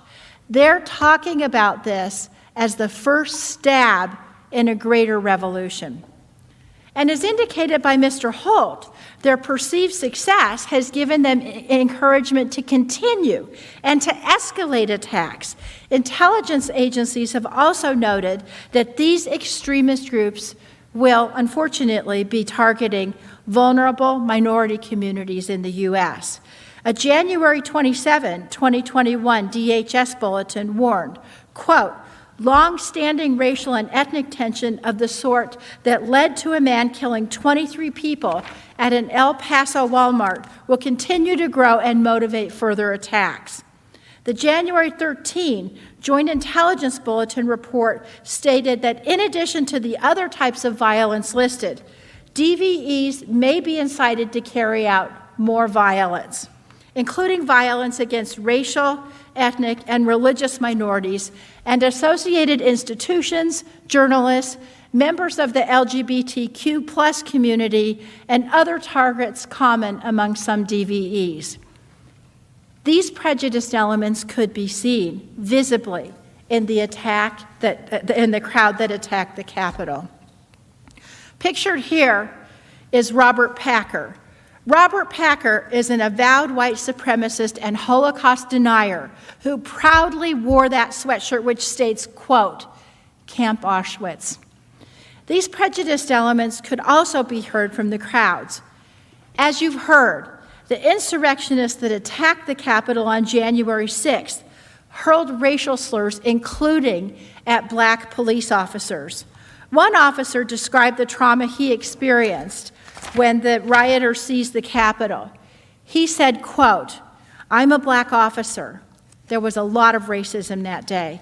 I was called racial slurs, and in the moment, I didn't process this as traumatic. I was just trying to survive. I just wanted to get home, to see my daughter again. I couldn't show weakness. I finally reached a safe place, surrounded by officers. I was able to cry, to let it out, to attempt to process it. These extremist groups were emboldened because President Trump told them repeatedly that their insurrectionist activities were the pinnacle of patriotism. Well, let today be the day that we reclaim the definition of patriotism. Impeachment is not to punish, but to prevent. We are not here to punish Donald Trump. We are here to prevent the seeds of hatred that he planted from bearing any more fruit. As my colleague showed, this was not the first time that President Trump inspired violence, but it must be the last time that he's given a platform to do so. This must be our wake-up call. We must condemn it because the threat is not over. President Trump refused to condemn this type of violence. Instead, over and over again, he's encouraged it. Our response must be different this time. We simply cannot sweep this under the rug. We must take a united stand, all of us, that this is not American. Think back to August 2017, when a young woman was murdered during a white supremacist rally in Charlottesville, West Virginia. Her name was Heather Heyer. Her mother's name is Susan Breaux. Ms. Breaux has been a steadfast advocate for her daughter's memory. In a 2018 interview, she expressed concern that people had rushed too quickly to reconciliation without accountability.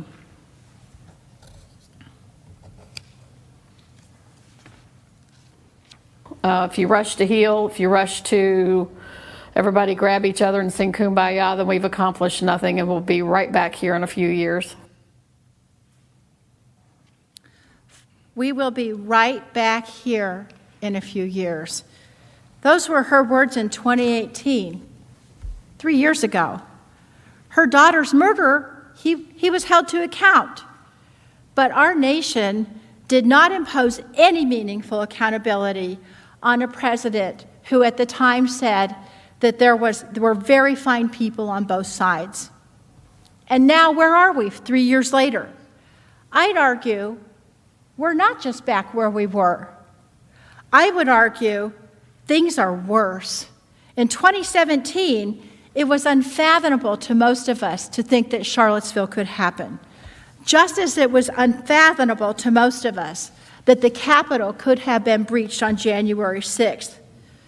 Frankly, what unfathomable horrors await us if we do not stand up now and say, no, this is not America? And we will not just express condolences and denunciations. We won't just close the book and try to move on. We will act to make sure this never happens again.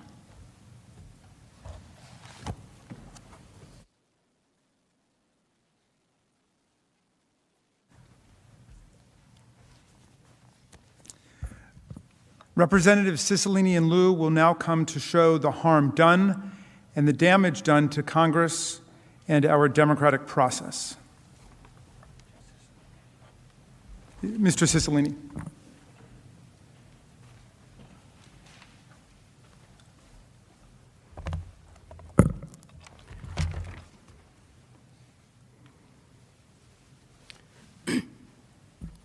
Mr. President, distinguished senators, you just heard from my colleague, Manager DeGette, how the conduct of Donald Trump dramatically increased the threats to our security and emboldened violent domestic extremists. I'd like to now turn to the harm that was caused here, inside these walls, as a result of the conduct on January 6th. The harm to us, to Congress, to those who serve our country, and to the constitutional processes as the Trump mob tried to stop the election certification process. The attack on January 6th was one of the bloodiest intrusions in the Capitol since the British invaded in the War of 1812 and burned it to the ground. And you've heard in painstaking detail that the president's mob posed an immediate and serious threat to the continuity and constitutional succession of the United States government. As the first, second, and third in line to the presidency, the vice president, the Speaker of the House, the president pro tem, were all together and faced a common threat in the same location. And we've seen the first and the second were purposely targeted by these attackers. These weren't idle threats. The mob, as you have heard, chanted, "Hang Mike Pence." Hang Mike Pence! Hang Mike Pence! Hang Mike Pence! Hang Mike Pence! The charging documents show that the rioters said they would have killed Vice President Pence and Speaker Pelosi had they found them. Dawn Bancroft and Diane Santos Smith, two of the rioters charged in the attack, were caught on tape discussing the brutal violence that they hoped to inflict on Speaker Pelosi had she not been rushed out to safety. They said, quote, "We broke into the Capitol. We got inside. We did our part. And we were looking for Nancy to shoot her in the frigging brain, but we didn't find her," end quote. Senators, simply put, this mob was trying to overthrow our government. And they came perilously close to reaching the first 3 people in line to the presidency. It wasn't just the vice president and the speaker. Rioters were prepared to attack any member of Congress they found. Thomas Edward Caldwell, Donovan Ray Kroll, and Jessica Marie Watkins, 3 militia members, were also charged for their role in the attack. They discussed trapping us inside the underground tunnels. The indictment quotes social media chatter with Caldwell, quote, "All members are in the tunnel under Capitol. Seal them in. Turn on gas. All legislators are down in the tunnels, 3 floors down. Do like we had to do when I was in the Corps and start tearing out floors. Go from top to bottom," end quote. Never did any of us imagine that we or our colleagues would face mortal peril by a mob riled up by the President of the United States, the leader of the free world. But we did. All because Donald Trump could not accept his election defeat. Trump chose himself above the people, above our institutions, above our democracy, above all of you. You know, we've heard Trump espouse for years now this America First policy. But his true North Star isn't America's well-being. It's not country first like our dear departed colleague John McCain. No, his directive is Trump first, no matter the cost, no matter the threat to our democracy.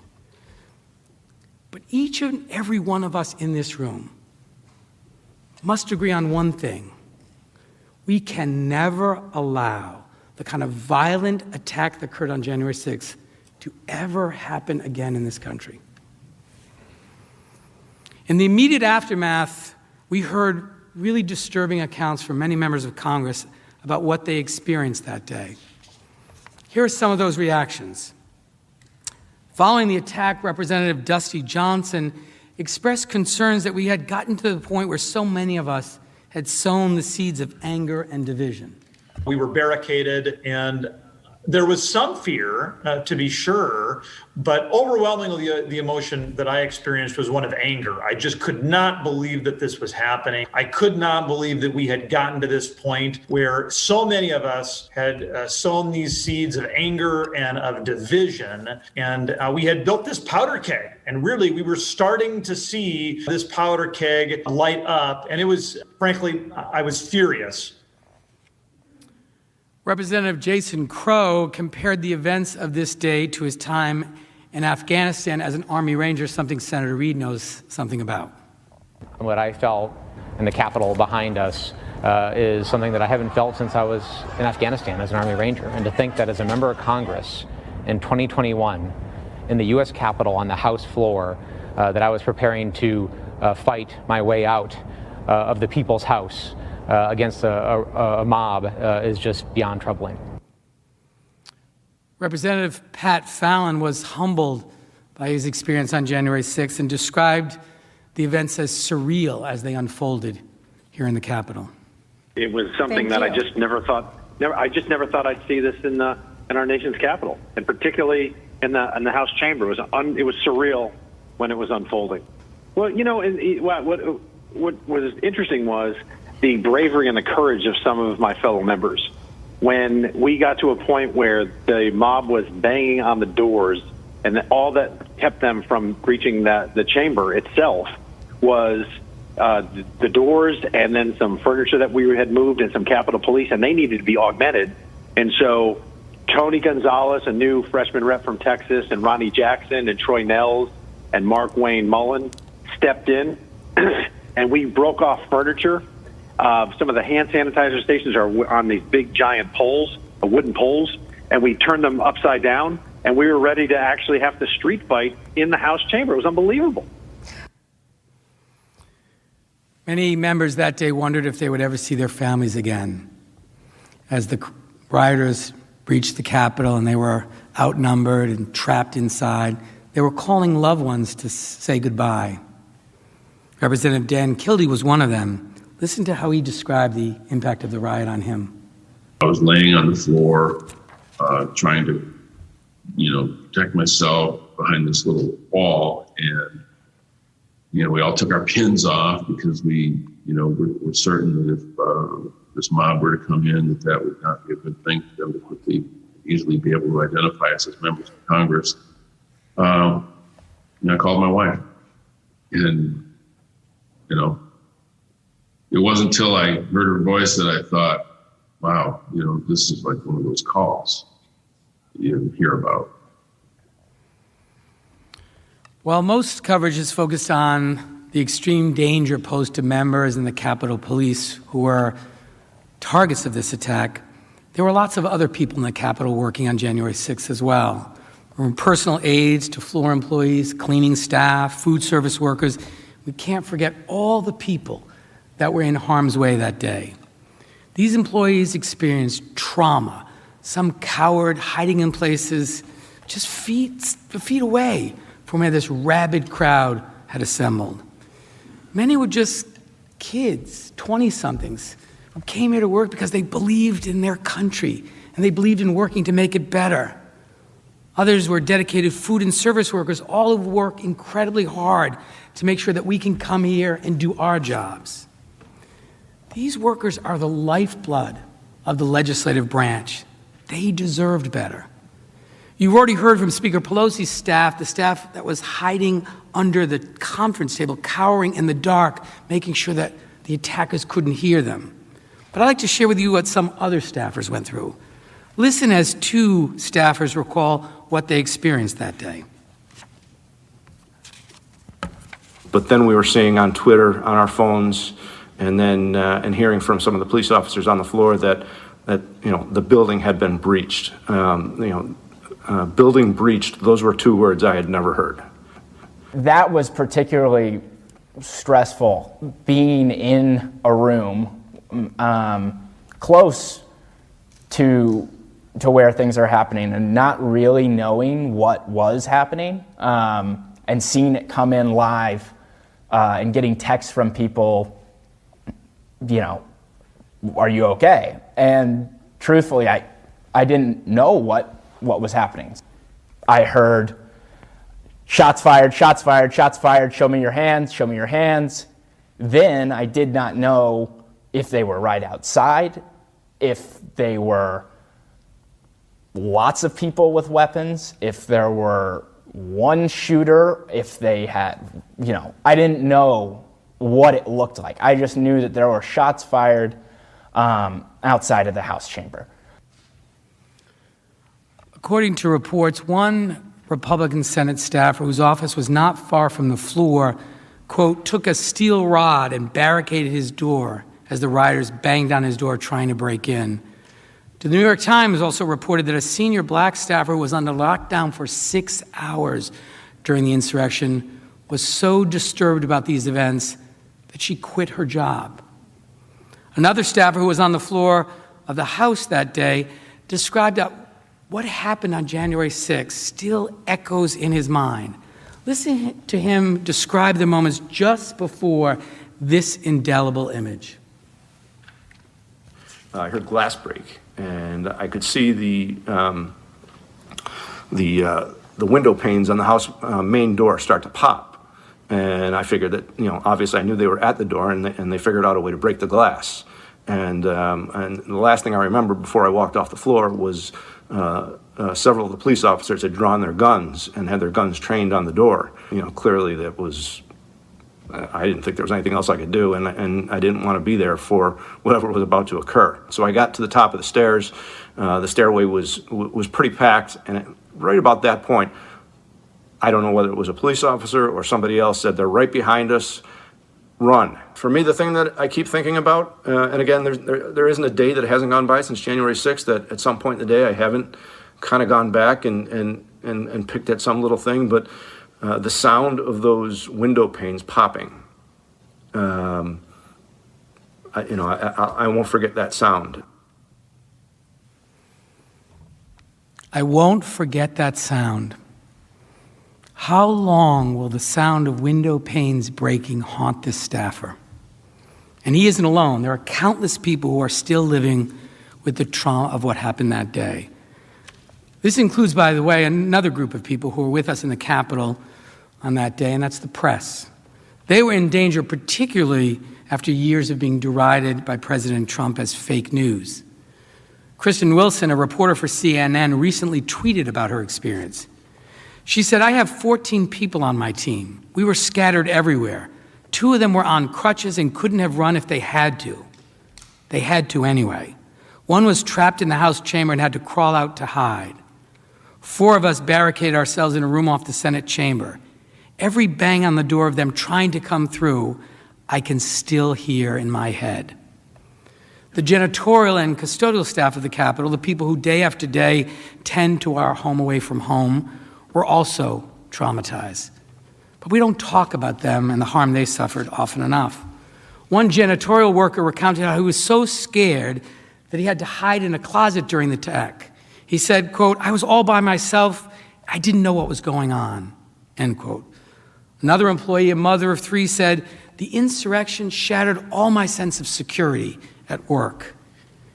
And an employee of the Capitol said, quote, "I hope nothing else happens because these people were talking about killing us, killing federal employees, killing police."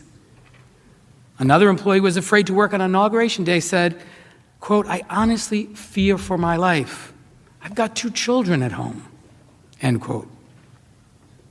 For many of the black and brown staff, the trauma was made worse by the many painful symbols of hate that were on full display that day. Insurrectionists waved Confederate flags and hurled the most disgusting racial slurs at dedicated Capitol workers. Then after all of that, these same workers, many of them people of color, were forced to clean up the mess left by mobs of white nationalists. One member of the janitorial staff reflected how terrible he felt when he had to clean up feces that had been smeared on the wall, blood of a rioter who had died, and broken glass and other objects strewn all over the floor. He said, "I felt bad. I felt degraded." Let's also not forget that this violent attack happened in the middle of a global pandemic. Social distancing was impossible as we were hiding for our lives in cramped quarters for long periods of time.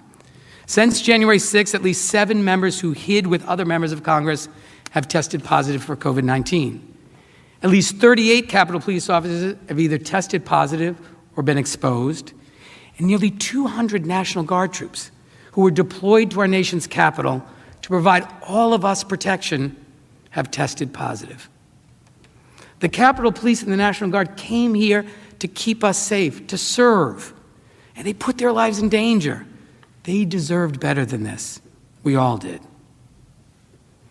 That brings me to the next harm.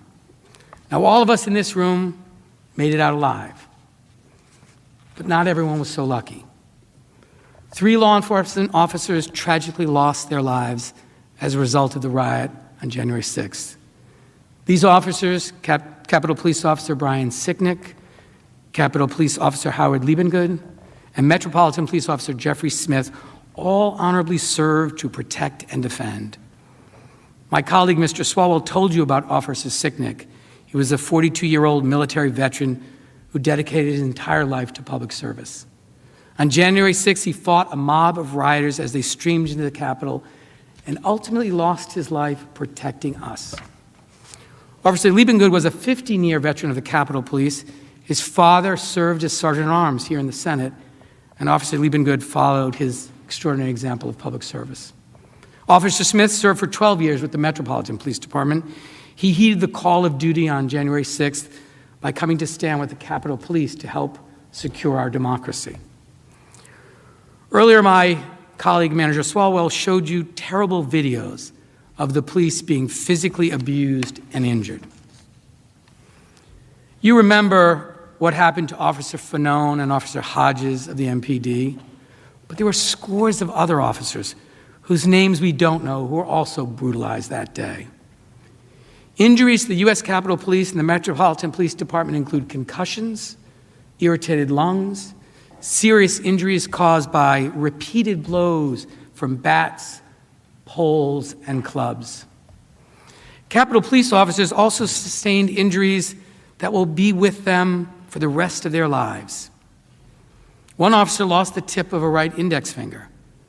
In a statement issued on January 7th, the chairman of the Capitol Police Officers Union said, and I quote, "I have officers who were not issued helmets prior to the attack, who have sustained brain injuries. One officer has 2 cracked ribs and 2 smashed spinal discs. One officer is going to lose his eye, and another was stabbed with a metal fence stake," end quote. In total, at least 81 members of Capitol Police and 65 members of the Metropolitan Police Department were injured during the attack on January 6th. Former Capitol Police Chief Son described the insurrection as violent, unlike anything he'd seen in his 30-year career in law enforcement. D.C. Police Chief Robert J. Conti III, who had spoken with an officer who had been beaten and injured with a stun gun, said, quote, "I've talked to officers who have done 2 tours in Iraq who said this was scarier to them than their time in combat," end quote. Of course, the physical violence is not the only thing that will have a lasting effect on our brave sworn officers. Trump's mob verbally denigrated their patriotism, questioned their loyalty, and yelled racial slurs. They called them traitors, Nazis, un-American for protecting us. For example, in the next clip, a rioter wearing a hunting jacket accosts a police officer. Are you an American? Act like fucking what you don't know. You don't know what the fuck you're doing. You guys have no idea what the fuck you're doing. Now once again, never America. Now what I did? Don't touch me, bro. Get the fuck out of here. Don't touch me, motherfucker. Easy, man. Take it easy. No, they work for us. Fuck that. Listen to how the Trump mob talked to these officers. You heard that with your own ears. Fuck you!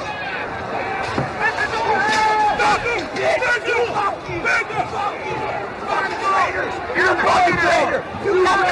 You come here, motherfucker! You're a fucking traitor to your country! Yeah! You're a fucking traitor! Fucking traitor!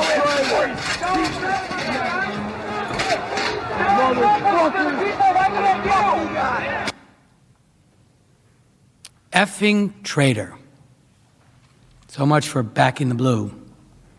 Just a couple more examples.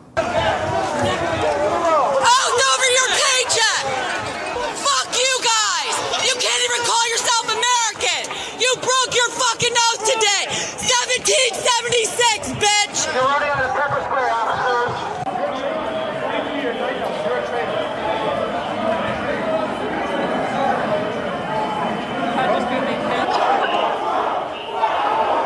Fight for Trump!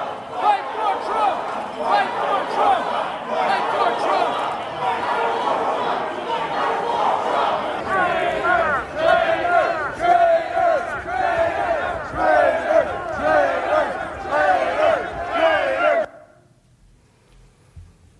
They called law enforcement officers traitors. You have to wonder, who are these rioters sworn to? To whom do they believe the police owe their loyalty? To the people? To the Constitution? To our democracy? Or to Donald Trump? Even those who were not outwardly injured, the mental toll has been significant. Several Capitol Police officers have reportedly threatened self-harm in the days following the riot, and in one case, an officer voluntarily turned in her gun because she was afraid of what might happen. Black police officers were also met with racist vitriol. You heard lead manager Raskin reference a black police officer who, weary from racialized violence that he had experienced that day, saying, "Tears just started streaming down my face. I said, what the F, man? Is this America?" Is this America, lead manager Raskin asked. Is this America? What is your answer to that question? Is this okay? If not, what are we going to do about it? These people matter. These people who risk their lives for us. So I ask you respectfully to consider them, the police officers, the staff of this building, when you cast your vote. These people are in deep pain because they showed up here to serve the American people, to serve their government, to serve all of us. And I ask each of you, when you cast your vote, to remember them and honor them and act in service of them as they deserve. I also want to recognize that 4 individuals, 4 insurrectionists, who also lost their lives during the attack. These people were led here by the words and actions of an individual who made them believe that they were patriots. The loss of human life is, of course, the most consequential. But that was not the only damage wrought that day. The Trump mob also damaged this building. They defiled some of the most sacred places. The Statuary Hall, the Rotunda, where some of America's greatest champions, presidents, Supreme Court justices, civil rights heroes, and other defenders are honored after their death. Trump's violent mob had little respect for this place. This video shows the wreckage left in the Senate parliamentarian's office by the insurrectionists.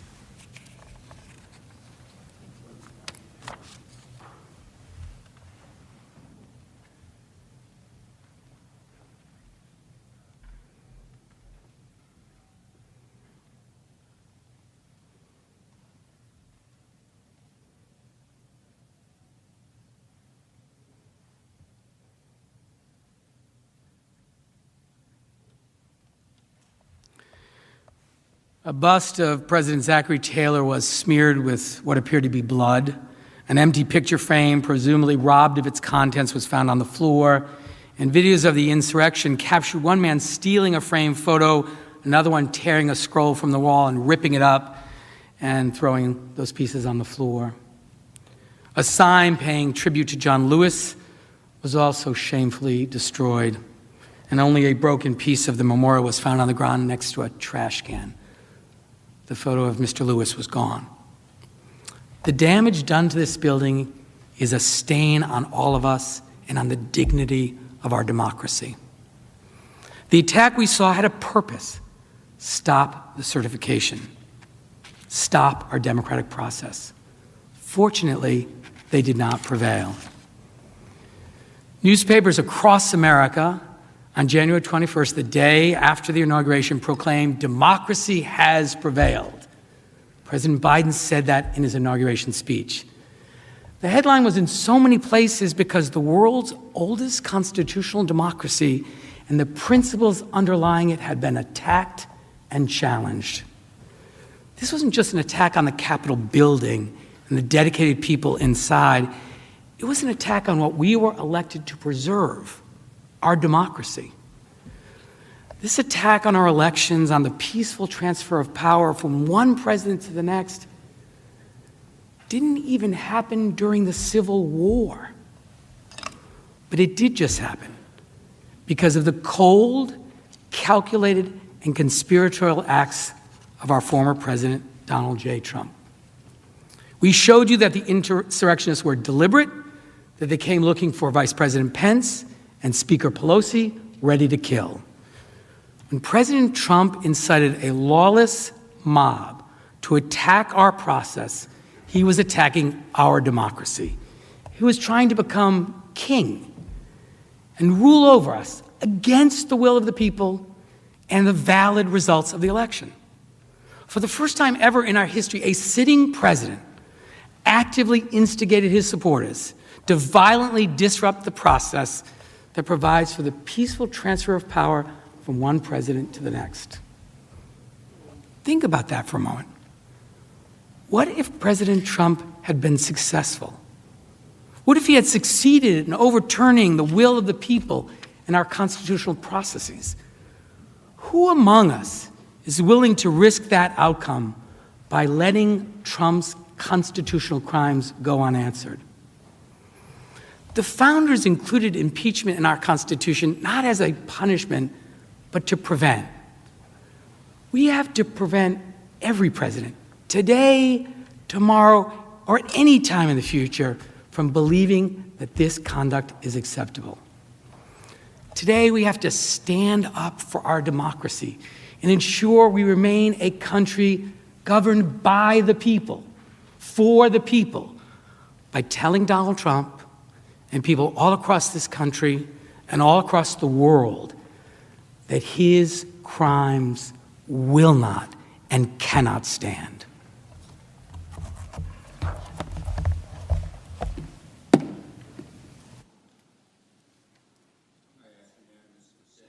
The House stand in recess for 15 minutes.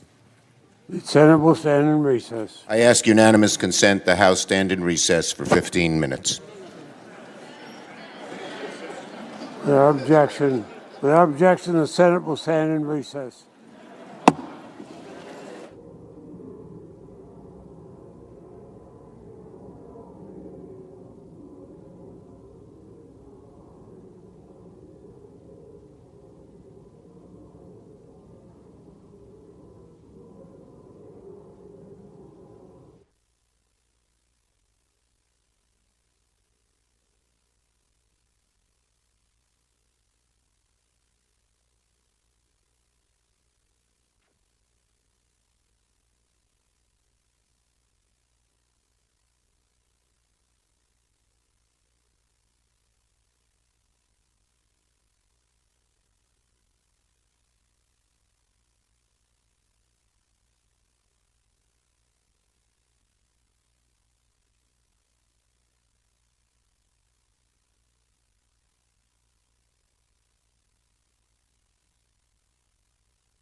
The Senate will come to order.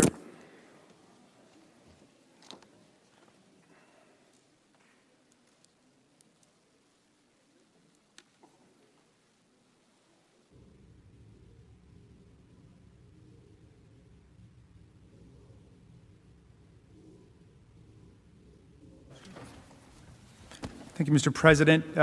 Mr. Castro will now return to address the harm visited upon America's national security by these events and the damage to our international reputation.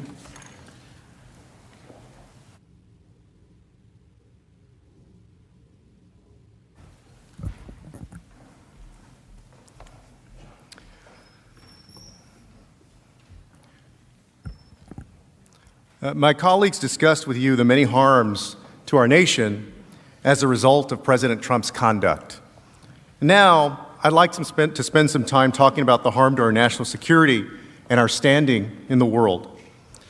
On January 6th, when President Trump incited a mob to march to the Capitol, he led them to a building that houses some of our nation's most sensitive information. And consider who was part of that mob. Some of the individuals were on the FBI watch list.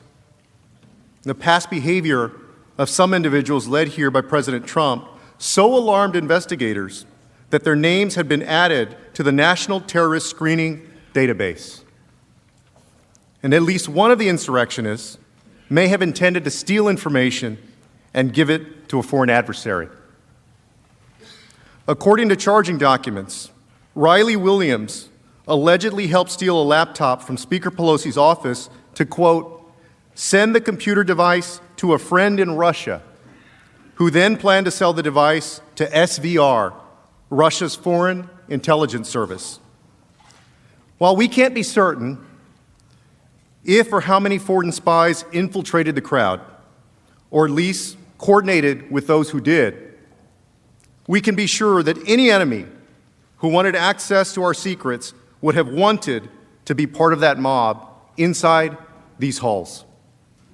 And the point is this: many of the insurrectionists that President Trump incited to invade this chamber were dangerous. People on the FBI watch list, violent extremists, white supremacists.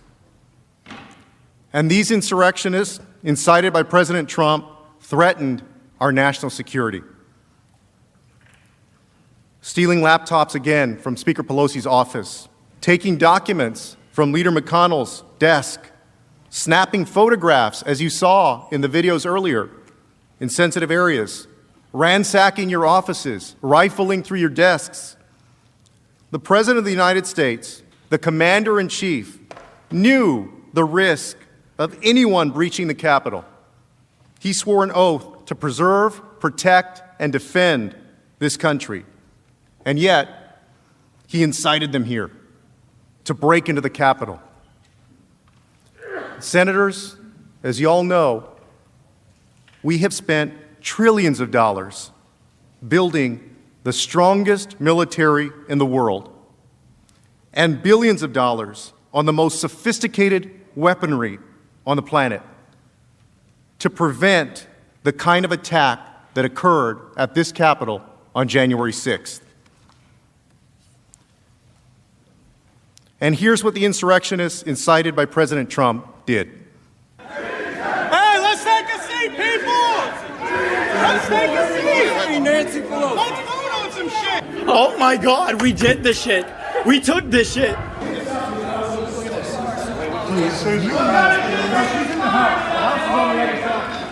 me just get a snap of that. Yeah, I took a picture.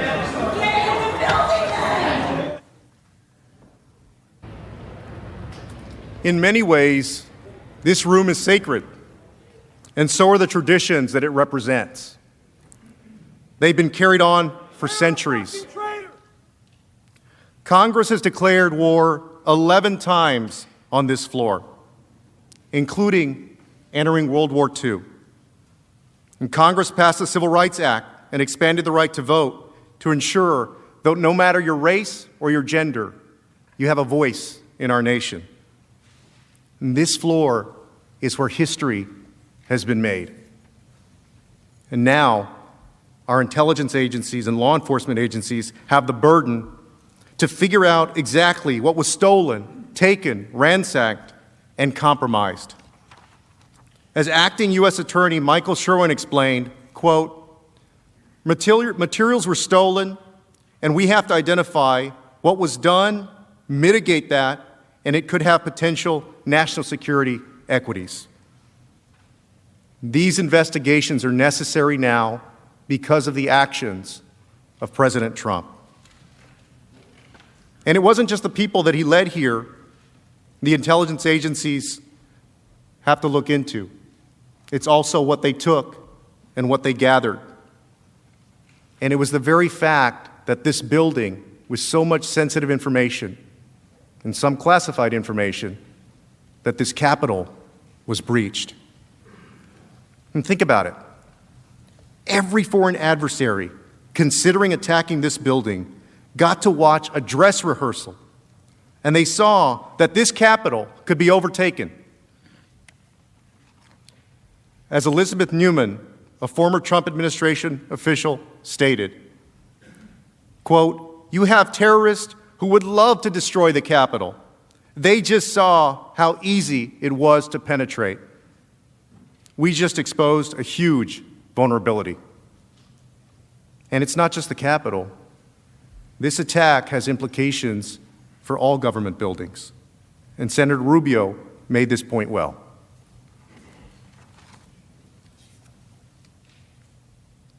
If you're a terrorist right now and you're sitting out there watching this, you're saying to yourself, hey, it's not that hard to get into the Capitol. Maybe that's not hard to get into the White House or the Supreme Court building or somewhere else. Our government, our intelligence agencies, and our law enforcement have implemented additional safety measures since the attack on January 6th. But while we secure this physical space, what message will we send the rest of the world? We already know that the message our adversaries took from January 6th. This is how some of them responded after the attack. Quote, "For America's adversaries, there was no greater proof of the fallibility of Western democracy than the sight of the U.S. Capitol shrouded in smoke and besieged by a mob whipped up by their unwillingly outgoing president." And to make matters worse, our adversaries are even using the events of January 6th not only to denigrate America, but to justify their own anti-democratic behavior, calling America hypocritical. Here's what the Chinese government is saying. The spokesperson for China's Ministry of Foreign Affairs said the Capitol riot should spark, quote, "deep reflection among U.S. lawmakers regarding how they discuss the pro-democracy movement in Hong Kong, suggesting that the U.S. is hypocritical in denouncing Beijing's crackdown in the city while it struggles with its own unrest at home." In the Global Times, an outlet affiliated with the Chinese Communist Party, even tweeted a series of side-by-side photos of two events, the siege of the U.S. Capitol and a July 2019 incident in which pro-democracy protesters in Hong Kong broke into the city's Legislative Council building. Think about that. President Trump gave the Chinese government an opening to create a false equivalency between Hong Kongers protesting for democracy and violent insurrectionists trying to overthrow it. As Representative Gallagher described in real time, and if we don't think other countries around the world are watching this happen right now, if we don't think the Chinese Communist Party is sitting back and laughing, then we're deluding ourselves. So call it off, Mr. President. We need you to call this off. Russia has also seized on this violent attack against our government, decrying that democracy is, quote, over. The chairman of the Russian Upper House of Parliament's International Affairs Committee said, quote, "The celebration of democracy is over. This is, alas, actually the bottom. I say this without a hint of gloating. America is no longer charting the course. and therefore has lost all its rights to set it, and especially to impose it on others. They're using President Trump's incitement of an insurrection to declare that democracy is over. In Iran, the supreme leader is using President Trump's incitement of insurrection to mock America. He said of the situation in the United States, quote, "This is their democracy and human rights. This is their election scandal. These are their values. These values are being mocked by the whole world. Even their friends are laughing at them." And these statements are serious and pervasive. And according to a joint threat assessment bulletin from the Department of Homeland Security, the FBI, and 8 other law enforcement entities, quote, "Since the incident at the U.S. Capitol on January 6th, Russian, Iranian, and Chinese influence actors have seized the opportunity to amplify narratives in furtherance of their policy interests amid the presidential transition."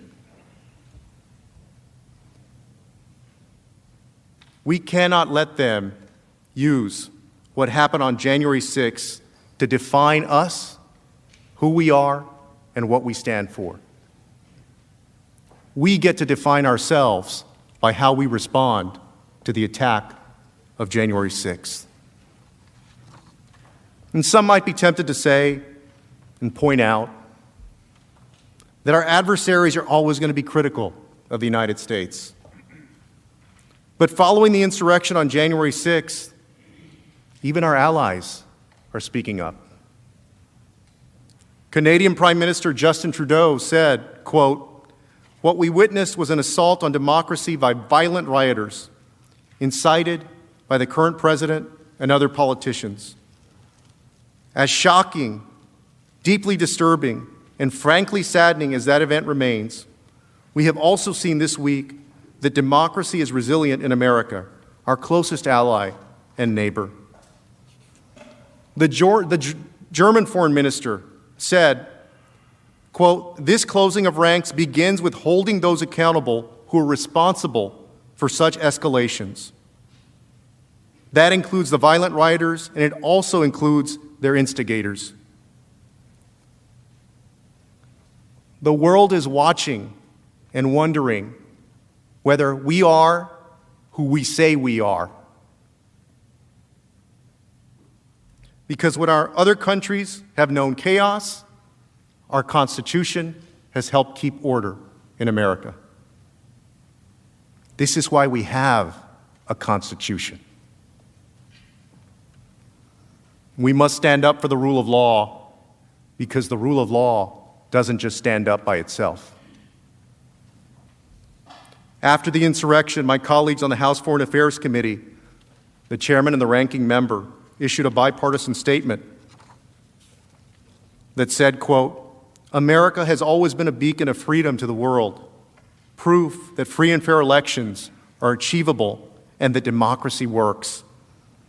But what happened at the Capitol today has scarred our reputation and has damaged our standing in the world. Today's violence, an inevitable result when leaders in positions of power misled the public, will certainly empower dictators and damage struggling democracies." And that's true. For generations, the United States has been a North Star in the world for freedom, democracy, and human rights, because America is not only a nation. For many, it's also an idea.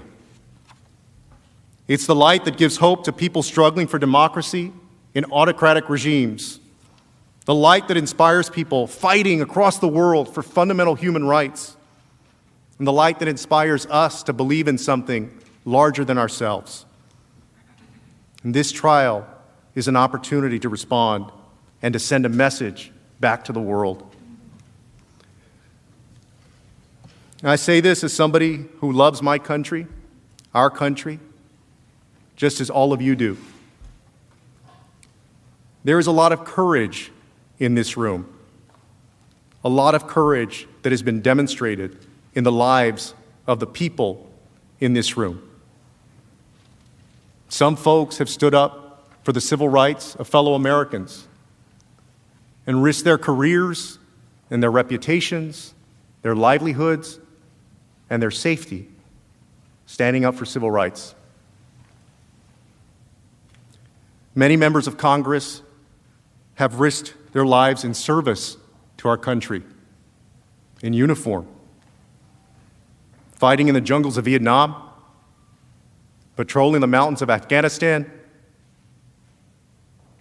You served our country because you were willing to sacrifice to defend our nation as we know it and as the world knows it.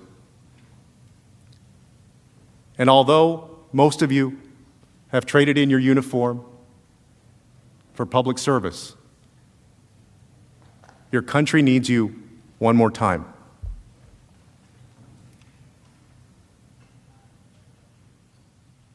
The world watched President Trump tell his big lie.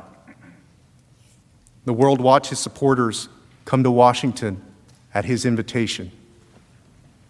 And the world watched as he told his supporters to march here to the Capitol. And President Trump, our commander-in-chief at the time, failed to take any action to defend us, as he utterly failed in his duty to preserve, protect, and defend. And now, the world is watching us, wondering whether our constitutional republic is going to respond the way it should, the way it's supposed to, whether the rule of law will prevail over mob rule. Because the answer to that question has consequences far beyond our own borders. Think of the consequences to our diplomats and negotiators as they sit at tables around the world to enforce our agenda on trade, the economy, and human rights. To fail to convict a president of the United States who incited a deadly insurrection, who acted in concert with a violent mob, who interfered with the certification of the Electoral College votes, who abdicated his duty as commander-in-chief, would be to forfeit the power of our example as a North Star on freedom, democracy, human rights, and most of all, on the rule of law. And to convict Donald Trump would mean that America stands for the rule of law, no matter who violates it. Let us show the world that January 6th was not America. And let us remind the world that we are truly their North Star.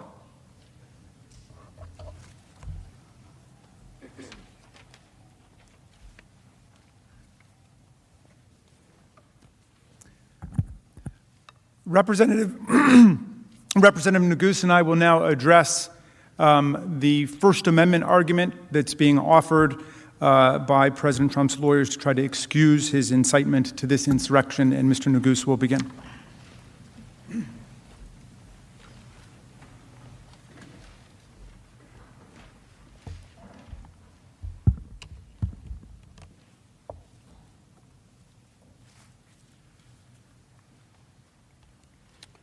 Mr. President, distinguished senators, good afternoon.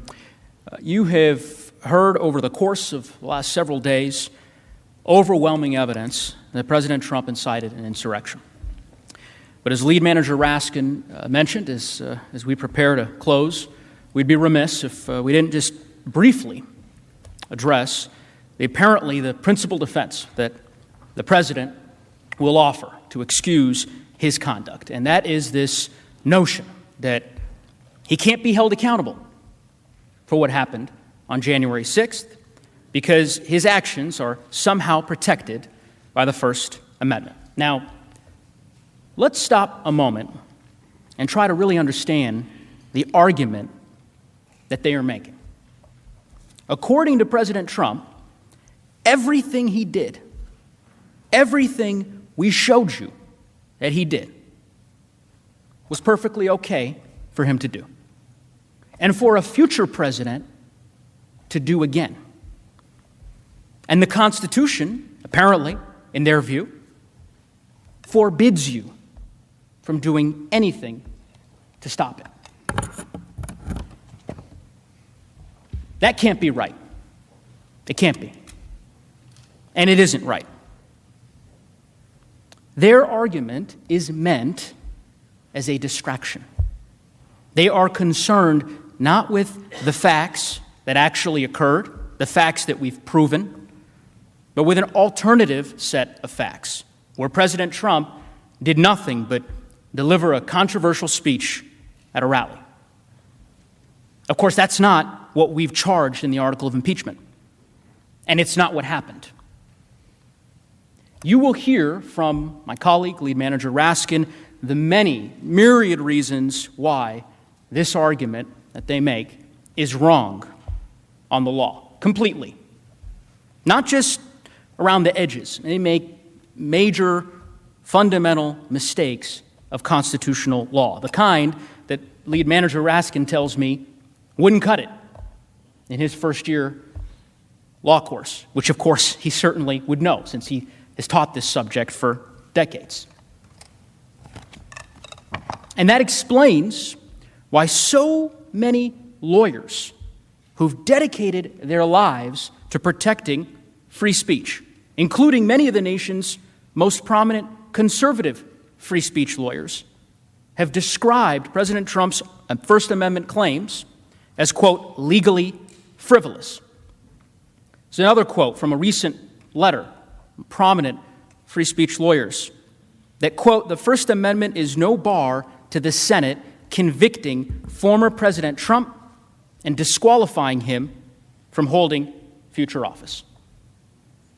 Their argument is wrong on the facts, wrong on the law, and would flip the Constitution upside down.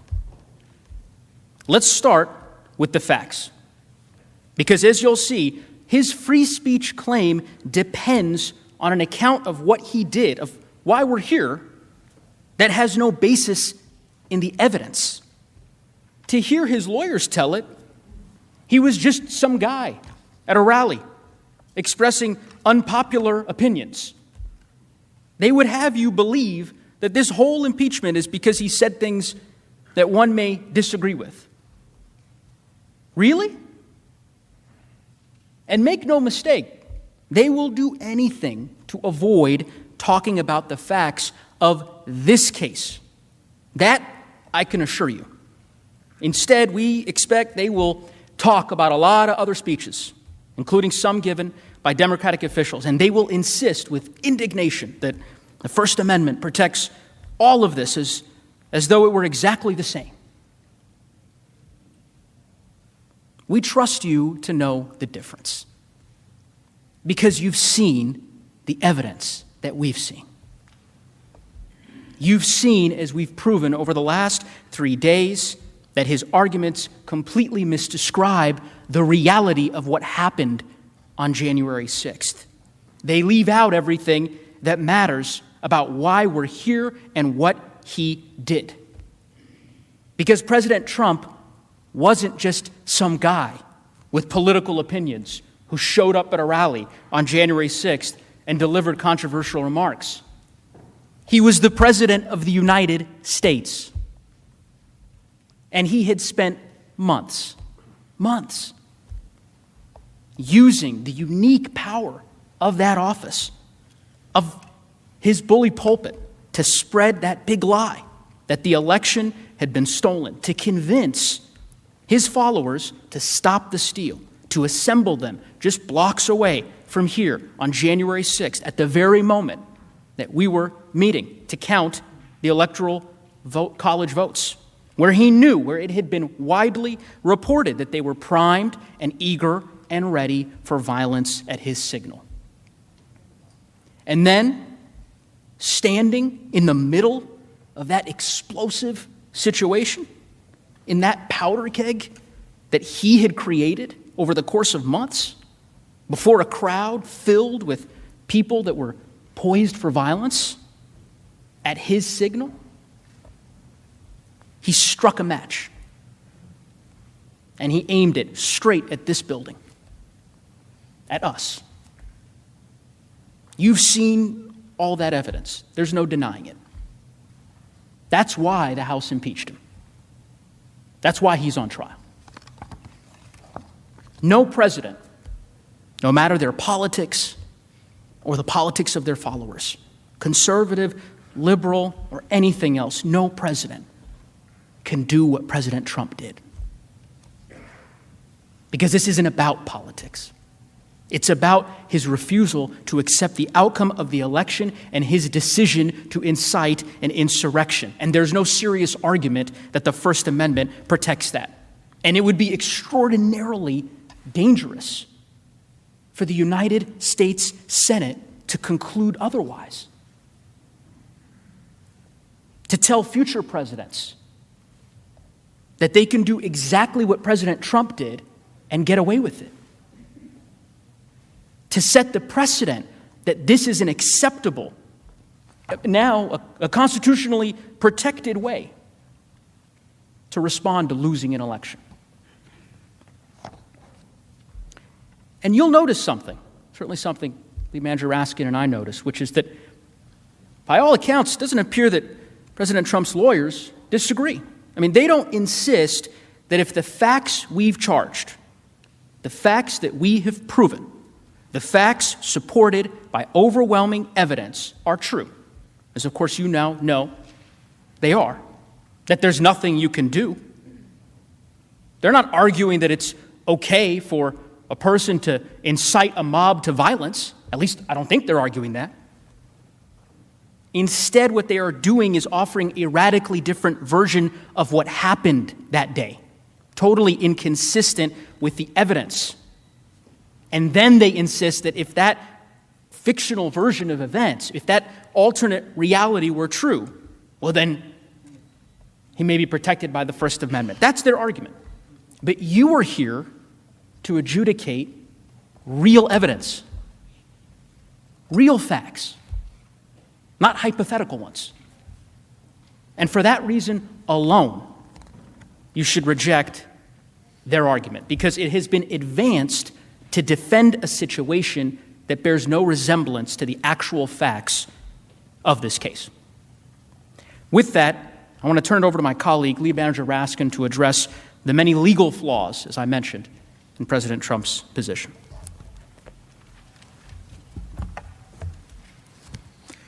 So Mr. Neguse just explained why President Trump's last-ditch First Amendment arguments got nothing to do with the actual facts of the case. He's been impeached for inciting violent insurrection against the government. Incitement to violent insurrection is not protected by free speech. There is no First Amendment defense to impeachment for high crimes and misdemeanors. The idea itself is absurd. And the whole First Amendment smokescreen is a completely irrelevant distraction from the standard of high crimes and misdemeanors governing a president who has violated his oath of office. Yet, President Trump, we know, has a good way of treating up as down and wrong as right. He tried to pull off the biggest election fraud in American history by overturning the results of the 2020 election, even as he insisted that his own fraud was in fact an effort to stop the steal, to stop a fraud, a vast conspiracy that he blamed on local and state officials of both political parties, the media, election officials, the judiciary, federal, state, members of Congress, many others. Anybody who wouldn't go along with him was part of the conspiracy.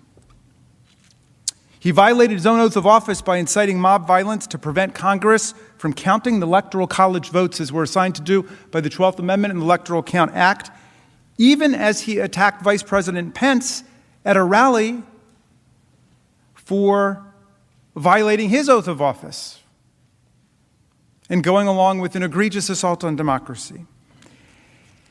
Now he argues that the Congress is violating his free speech rights when it was Donald Trump who incited an insurrectionist attack against us that halted speech and debate on the floor of the House and the Senate during the peaceful transfer of power, and that imperiled the very constitutional order that protects freedom of speech in the first place, along with all of our other fundamental rights.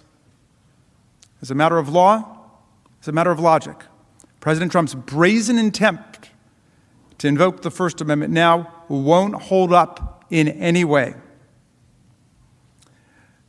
The basic flaw, of course, is that it completely ignores the fact that he was president of the United States, a public official. He swears an oath as president that nobody else swears. In exchange, he's given greater powers than anybody else in the entire country, maybe on earth. He or she promises to preserve, protect, and defend the Constitution of the United States and our government institutions and our people. And as we all know, the power we entrust to people in public office, in government office, especially our presidents, comes with special obligations to uphold the laws and the integrity of our republic. And we all swear that oath. Now, what if a president publicly, say a president publicly and on a daily basis advocated replacing the Constitution with a totalitarian form of government, and urged states to secede from the Union, and swore an oath of loyalty to a foreign leader or foreign government? Well, as a private citizen, you couldn't do anything about people using those words to advocate totalitarianism, to advocate secession from the Union, to swear an oath of personal loyalty to a foreign leader or a foreign government or country. You couldn't. That's totally protected. If you tried to prosecute somebody for that, as a prosecutor, you would lose. But it is simply inconceivable, unthinkable, that a president could do any of these things. Get up and swear an oath to foreign governments or leaders, advocate totalitarianism, advocate secession, and not be impeached for it. It's just unthinkable that that could happen. Would that violate their First Amendment rights?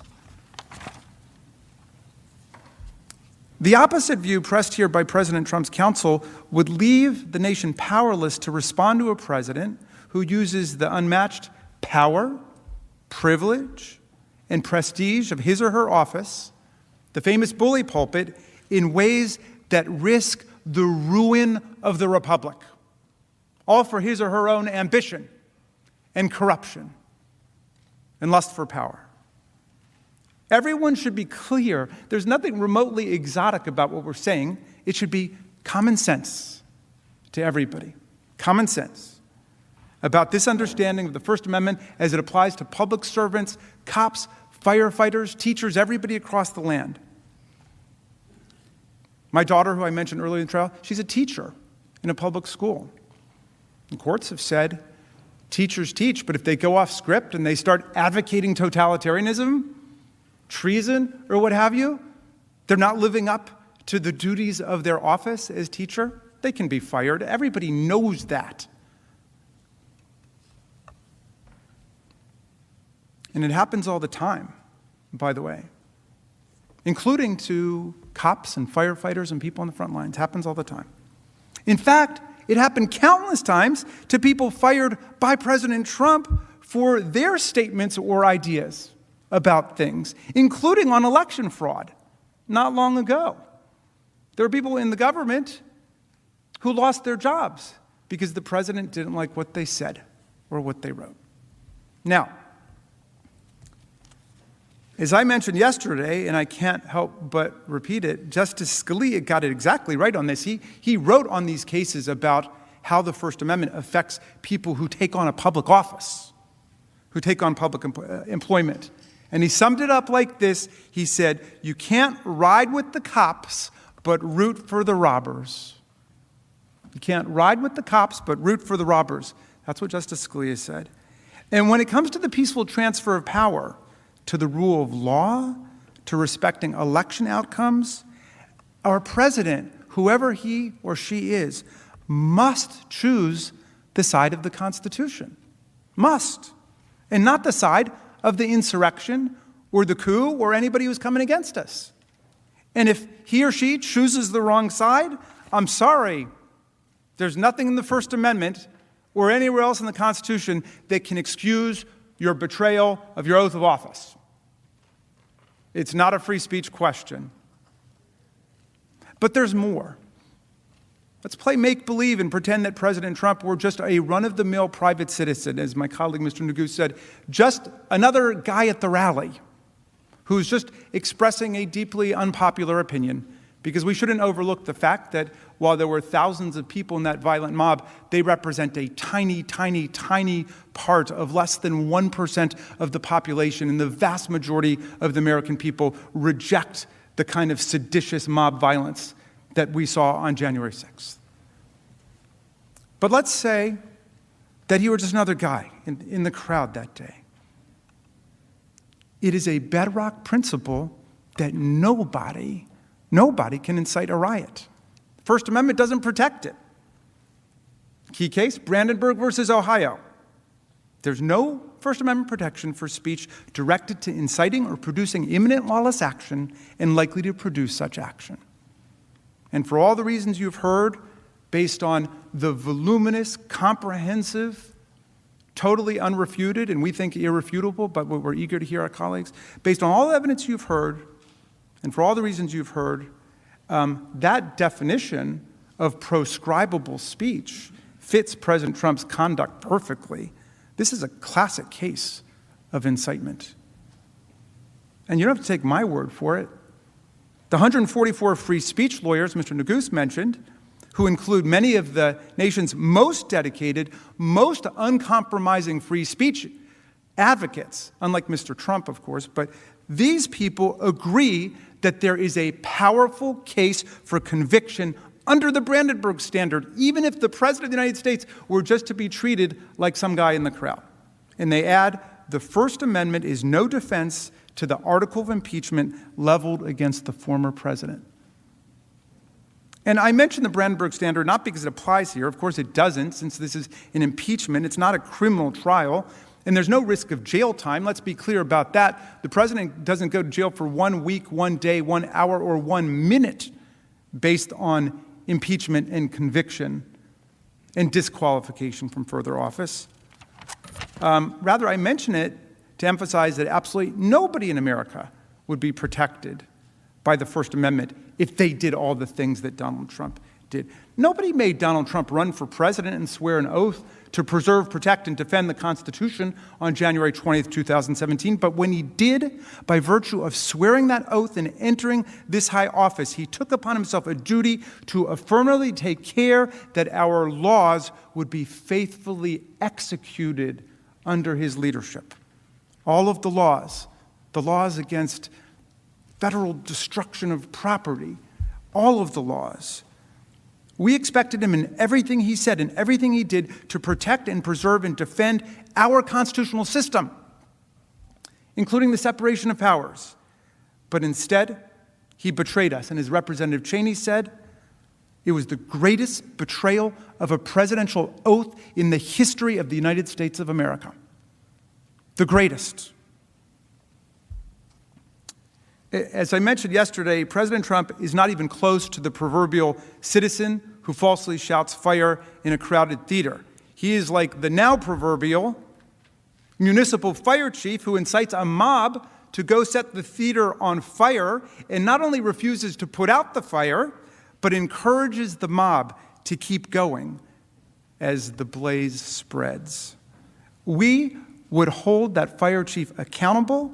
We would forbid him from that job ever again, and that's exactly what must happen here. There are hundreds of millions of citizens who can be president. Donald Trump has disqualified himself, and you must disqualify him too. Just like the fire chief who sends the mob, President Trump perverted his office by attacking the very Constitution he was sworn to uphold. In fact, that's one reason why this free speech rhetoric at this trial is so insidious. His conduct represented the most devastating and dangerous assault by a government official on our Constitution, including the First Amendment in living memory. We wouldn't have free speech or any other rights if we didn't have the rule of law, peaceful transfer of power, and a democracy where the outcome of the election is accepted by the candidate who lost. We had it all the way up until 2020. And the central purposes of the First Amendment are democratic self-government and civic truth-seeking, two purposes that President Trump sought to undermine, not advance, in the course of his conduct, as we have definitively demonstrated at this trial. The violence he incited threatened all of our freedoms. It threatened the very constitutional order that protects free speech, due process, religious free exercise, the right to vote, equal protection, and the many other fundamental rights that we all treasure and cherish as citizens of the United States. The First Amendment does not create some superpower immunity from impeachment for a president who attacks the Constitution in word and deed while rejecting the outcome of an election he happened to lose. If anything, President Trump's conduct was an assault on the First Amendment and equal protection rights that millions of Americans exercised when they voted last year, often under extraordinarily difficult and arduous circumstances.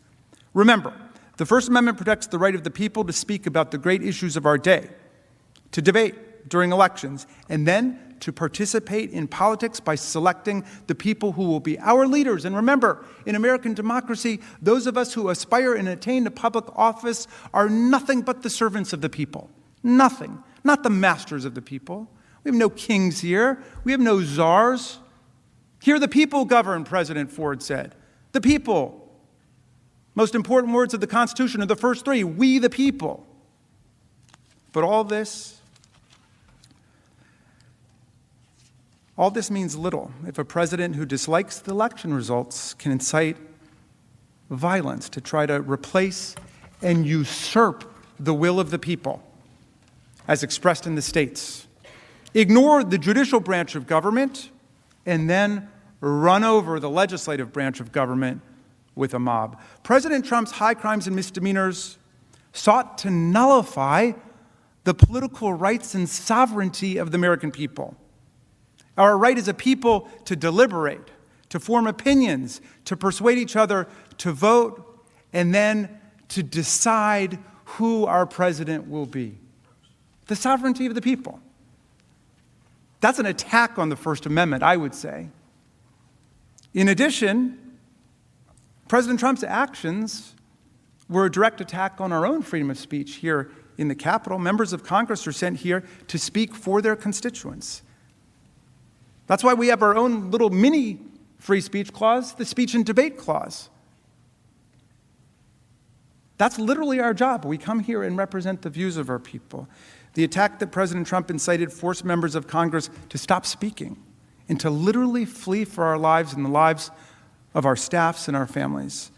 The man whose statements and actions halted speech in Congress, speech related to the peaceful transfer of power, has no right to claim that free speech principles prevent this body from exercising its constitutional powers to hold him accountable for his offense against us.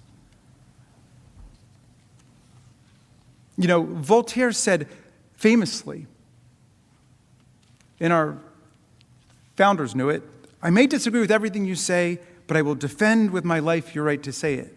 President Trump says, because I disagree with everything you say, I will overturn your popular election and incite insurrection against the government. And we might take a moment to consider another Voltaire insight, which a high school teacher of mine told me when a student asked, when was the beginning of the Enlightenment? And she said, I think it was when Voltaire said, anyone who can make you believe absurdities can make you commit atrocities. There's no merit whatsoever to any of the free speech rhetoric, the empty free speech rhetoric you may hear from President Trump's lawyers. He attacked the First Amendment. He attacked the Constitution. He betrayed his oath of office. Presidents don't have any right to do that. It's forbidden, so that our republic may survive. The people are far more important than that. The precedent he asked you to create, which would allow any future president to do precisely what he did, is self-evidently dangerous. And so there can be no doubt, none at all, the president lacks any First Amendment excuse or defense or immunity. He incited a violent insurrection against our government. He must be convicted.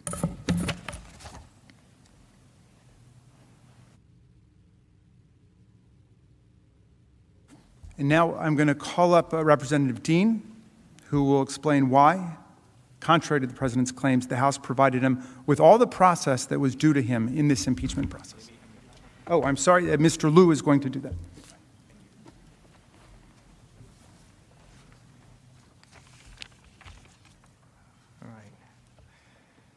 Thank you for your time and your attention.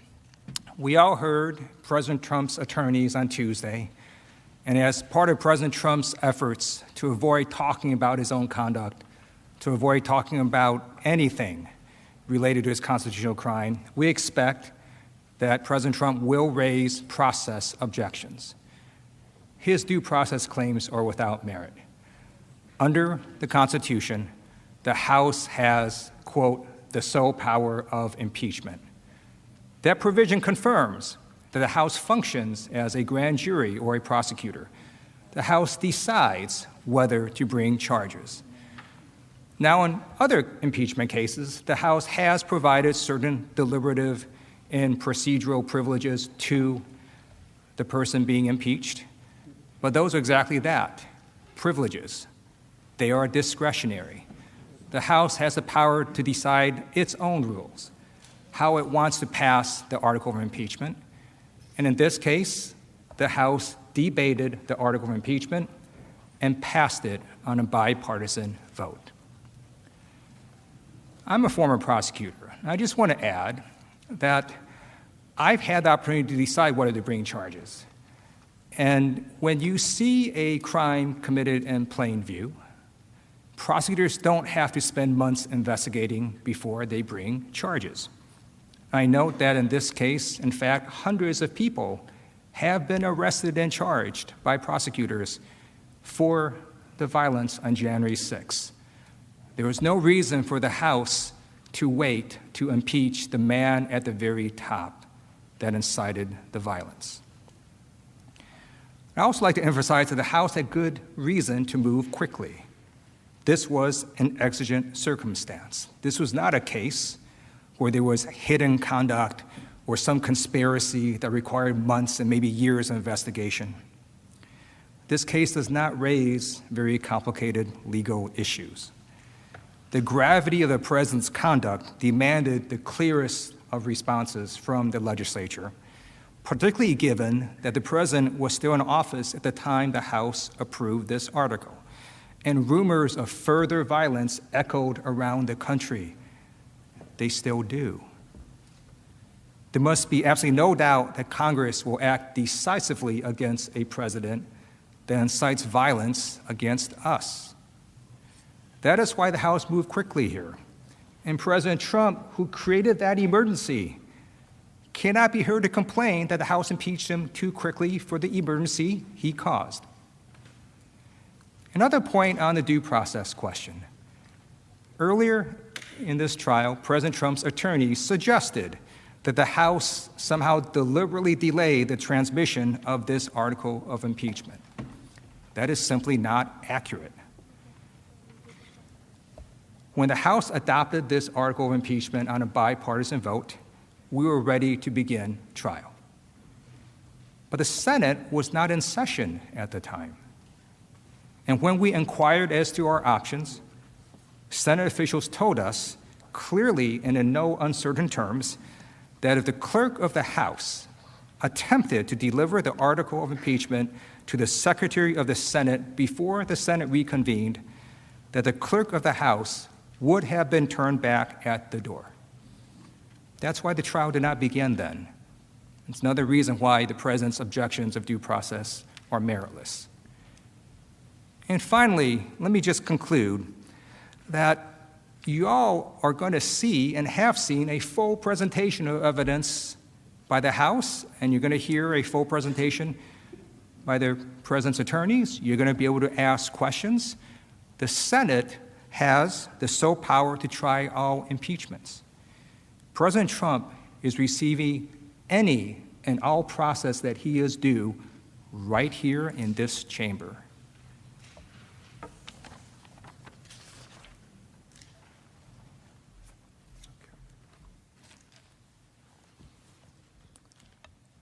Mr. President, Senators, in just a moment, my colleague, Mr. Neguse, will return to show that we've established with overwhelming evidence that President Trump engaged in high crimes and misdemeanors.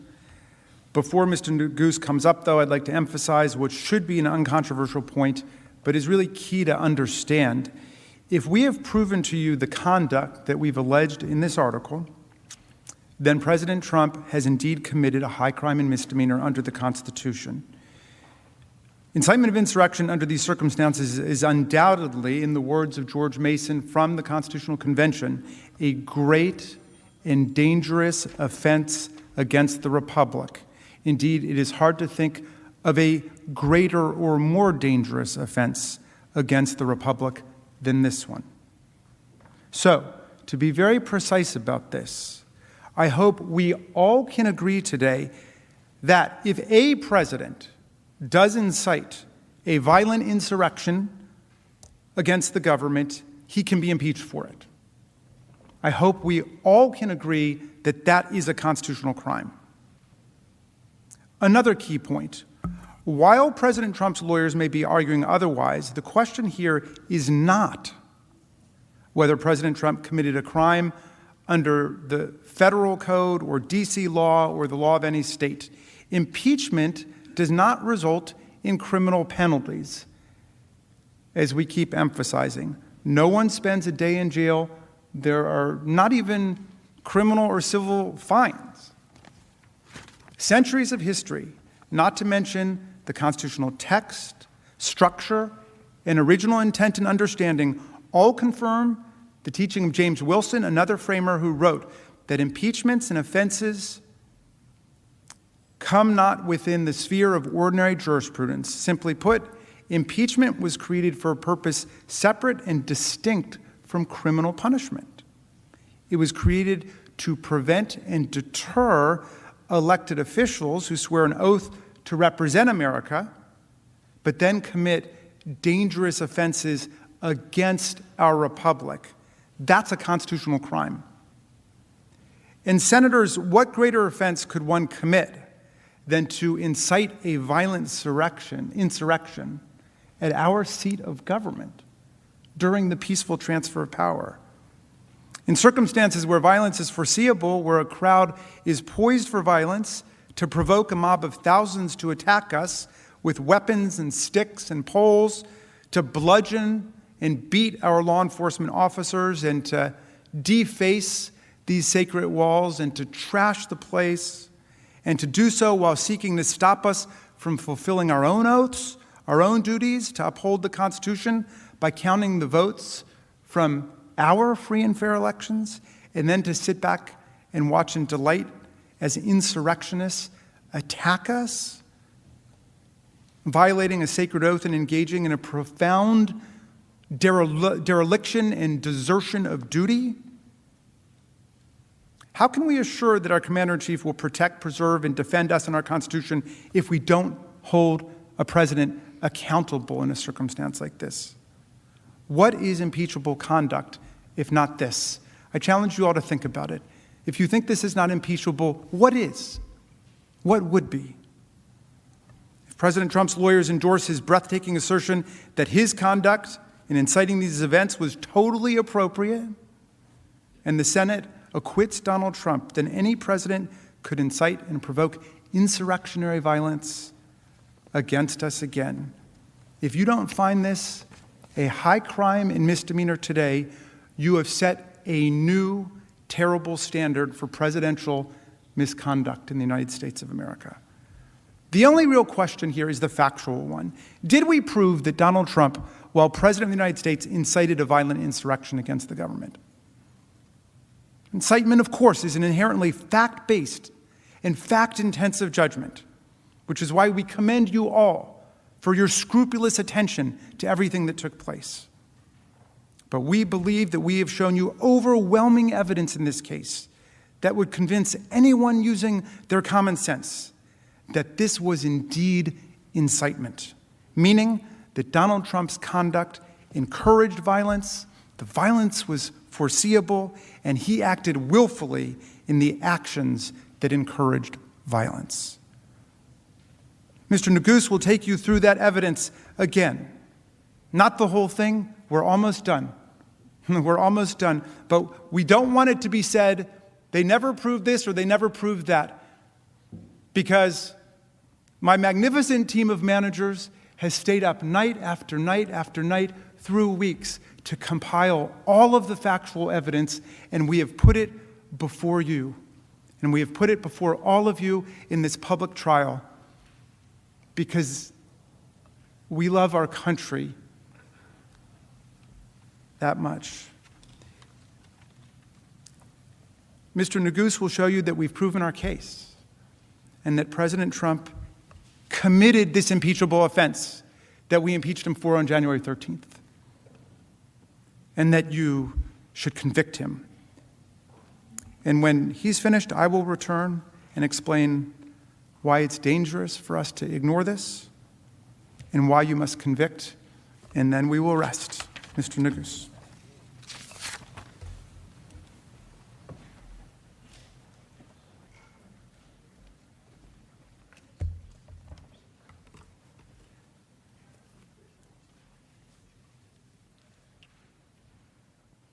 Mr. President, distinguished senators, good afternoon again.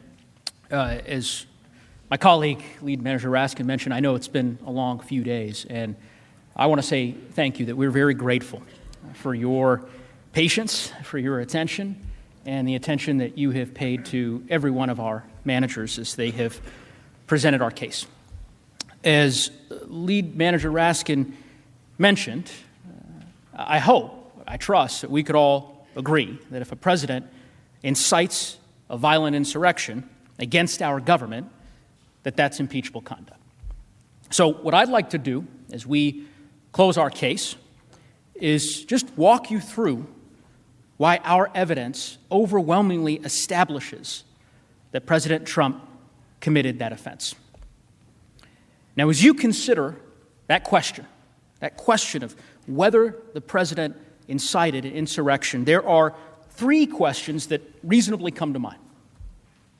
Was violence foreseeable? Did he encourage violence? And did he act willfully? And I'm going to show you why the answer to every one of those questions has to be yes. First, let's start with foreseeability. Was it foreseeable that the violence would erupt on January 6th if President Trump lit a spark? Was it predictable that the crowd at the Save America rally was poised on a hair trigger for violence, that they would fight, literally, if provoked to do so? Of course it was. When President Trump stood up to that podium on January 6th, he knew that many in that crowd were inflamed, were armed, were ready for violence. It was an explosive situation, and he knew it. We've shown you the evidence on this point. You've seen it. The images, the videos, the articles, and the pattern, which show that the violence on that terrible day was entirely foreseeable.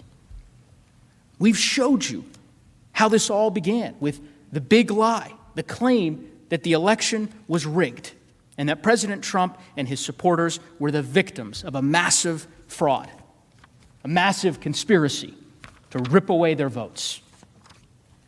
We've showed you how President Trump spread that lie and how over the course of months, with his support and encouragement, it inflamed part of his base, resulting in death threats, real-world violence, and increasingly extreme calls to stop the steal. We established that after he lost the election, the president was willing to do just about anything to prevent the peaceful transfer of power, that he tried everything he could do to stop it. You'll recall the evidence on the screen. Him pressuring and threatening state election officials, attacking them to the point of literally calling them enemies of the state, threatening at least one of them with criminal penalties. Then attacking senators, members of Congress, all across the media, pressuring the Justice Department, prompting outcries from assistant U.S. attorneys, not to mention his own attorney general, reportedly telling him that the stolen election claims were, quote, BS, Not my phrase, his.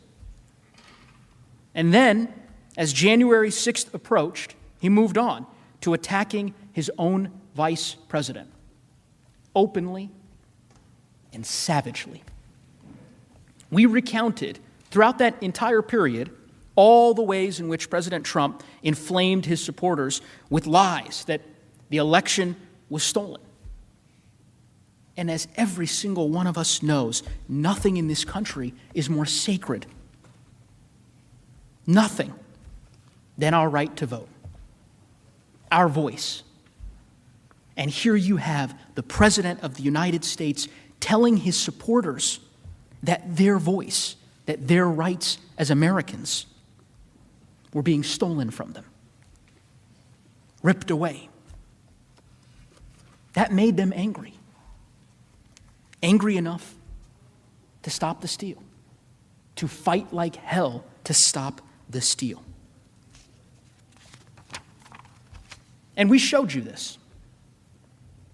You saw the endless tweets, the rallies, the statements encouraging and spreading that big lie. You saw that he did this over and over again with the same message each time. You must fight to win it back. You must never surrender, no matter what. And remember, each time that his supporters along the way showed violence, he endorsed it, encouraged it, praised it. All part of that same demand to stop the steal and fight like hell. Remember the video that Manager Plaskett showed you from Texas? Some of his supporters encircling a bus of campaign workers on a highway. People easily could have been killed. Easily. What did he do? He tweeted it and made a joke about it at a rally. Called them patriots. Held them out as an example of what it means to stop the steal. When he told his supporters to stop the steal, they took up arms to literally intimidate officials to overturn the election results. You saw the evidence, and so did he. And he welcomed it. And when President Trump attacked Georgia's Secretary of State for certifying the results, his supporters sent death threats. You saw those in great detail from Manager Dean. What did he do? He attacked the election officials further. When his supporters gathered together to have a second Million MAGA rally, that's the rally that Manager Plaskett showed you, a rally about the stolen election, he tweeted that the fight had just begun. What happened next? It's not rocket science. Fights broke out. Stabbings. Serious violence. Now, President Trump, like all of us, he saw what happened at that rally. He saw all the violence, the burnings, the chaos. How did he respond? He tweeted praise of the event. And then, see it on the screen, he bought $50 million worth of ads to further promote his message to those exact same people. He immediately joined forces with that very same group. He joined forces with the same people that had just erupted into violence. Was violence predictable? Was it obvious that the crowd on January 6th was poised for violence? Prepared for it? Absolutely. And this isn't just clear, looking back in time. It was widely recognized at the time. In the days leading up to January 6th, there were dozens, hundreds of warnings. And he knew it. He knew the rally would explode if provoked. He knew all it would take is a slight push. Remember, you heard from Manager Plaskett, the chatter on social media, websites that the Trump administration monitored and were known to the Trump operation. It showed that the people he invited to the January 6th rally took this as a serious call to arms. That this was not just any attack. It was to storm the Capitol if necessary, to stop the steal. And it wasn't just clear on these websites that the Trump administration was monitoring. I mean, the FBI issued reports about this as a credible threat, a threat to target us. Law enforcement made 6 arrests that night before. 6 arrests. Newspapers across the city warned of the risk of the violence.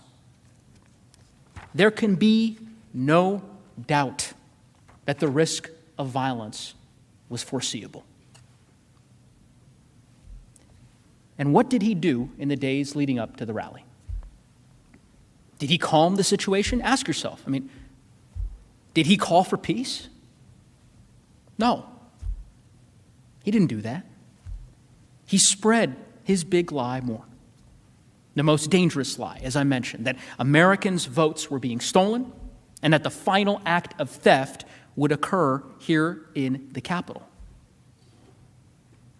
And then he assembled all of those supporters. He invited them to an organized event on a specific day, at a specific time, matched perfectly to coincide with the joint session of Congress, to coincide with the steal that he had told them to stop by any and all means.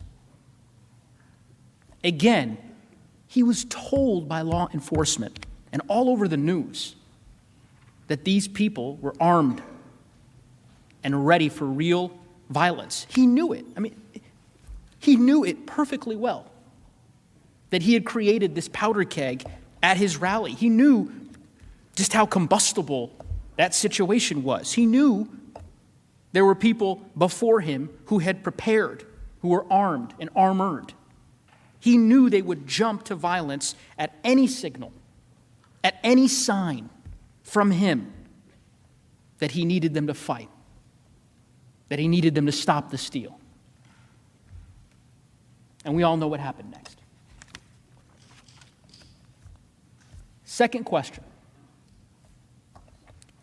Did he encourage the violence? Standing in that powder keg, did he light a match? Everyone knows the answer to that question. The hours of video you all have watched leave no doubt. Just remember what he said on January 6th. All of us here today do not want to see our election victory stolen. There's never been anything like this. It's a pure theft in American history. Everybody knows it. Make no mistake, this election was stolen from you, from me, and from the country. At the opening of... We will never give up. We will never concede. It doesn't happen. You don't concede when there's theft involved.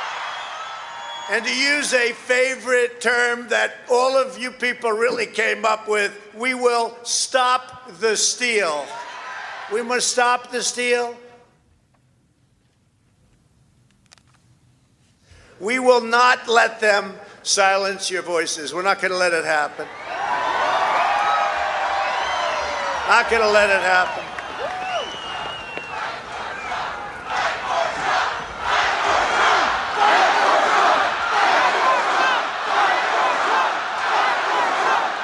Thank you.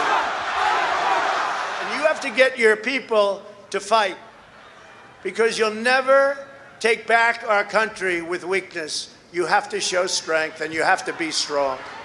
And we fight. We fight like hell. And if you don't fight like hell, you're not going to have a country anymore. You may remember at the outset of this trial that I told you you'd hear three phrases over and over and over again. The big lie that the election had been stolen, stop the steal and never concede, and fight like hell to stop that steal. You heard those phrases throughout the course of this trial, video after video, statement after statement, telling his supporters that they should be patriots, to fight hard to stop the steal. And on that day, where did he direct the crowd's ire? He directed them here, to Congress. He quite literally, at one part of that speech, pointed at us. He told them to fight like hell, and if you don't fight like hell, you're not going to have a country anymore.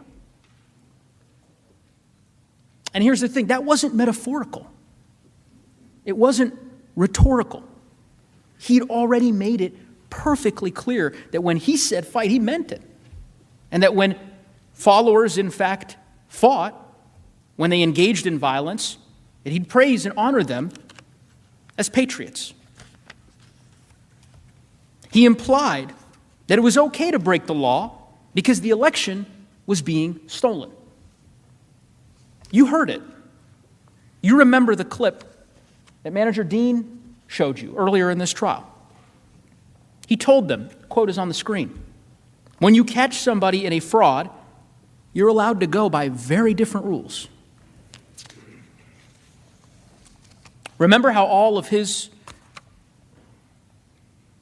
supporters, some of his supporters across social media were treating this as a war, talking about bringing in the cavalry? Well, President Trump made clear what those different rules were. He'd been making it clear for months. So, let's have trial by combat. And Rudy, you did a great job. He's got guts. You know what? He's got guts. Unlike a lot of people in the Republican Party, he's got guts. He fights.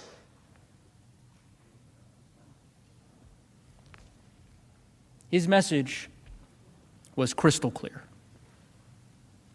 And it was understood immediately, instantly, by his followers. And we don't have to guess.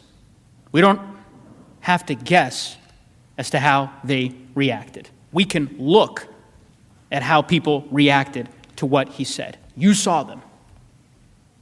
And you saw the violence. It's pretty simple. He said it, and they did it. And we know this because they told us. They told us in real time during the attack. You saw the affidavits, the interviews on social media, on live TV. They were doing this for him because he asked them to. And it wasn't just insurrectionists who confirmed this. Many, many people, including current and former officials, immediately recognized that the president had incited the crowd, that he alone was capable of stopping the violence, that he did this and he had to call it off because he was the only one who could. Let's see what Representative McCarthy, Representative Gallagher, Chris Christie, Representative Kinzinger, and Representative Katko had to say. I could not be sadder or more disappointed with the way our country looks at this very moment. People are getting hurt.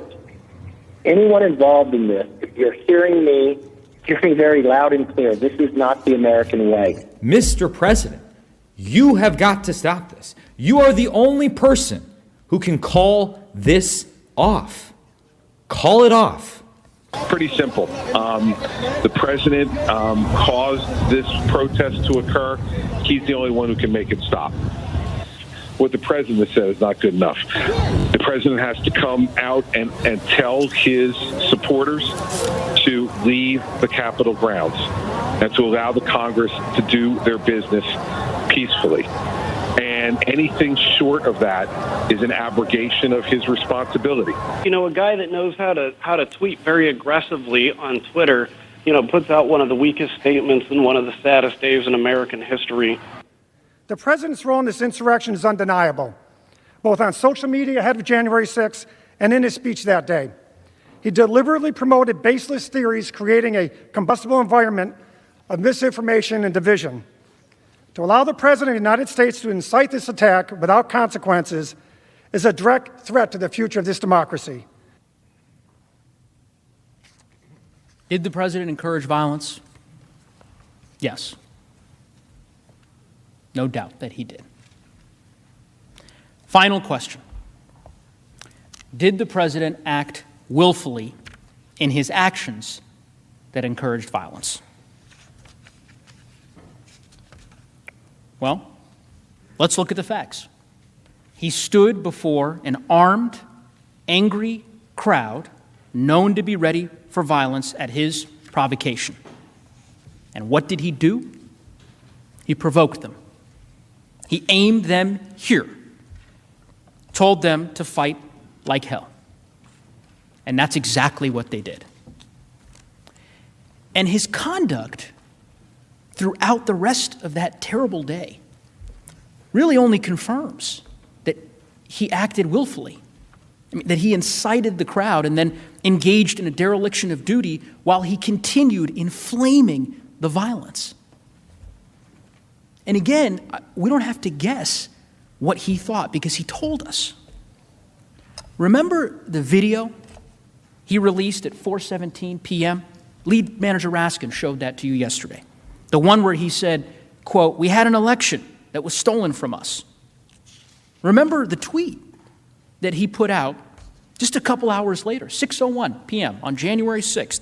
You've seen it many times. You could see it on the slide. That these are the things that happen when a sacred landslide election victory is so unceremoniously and viciously stripped away.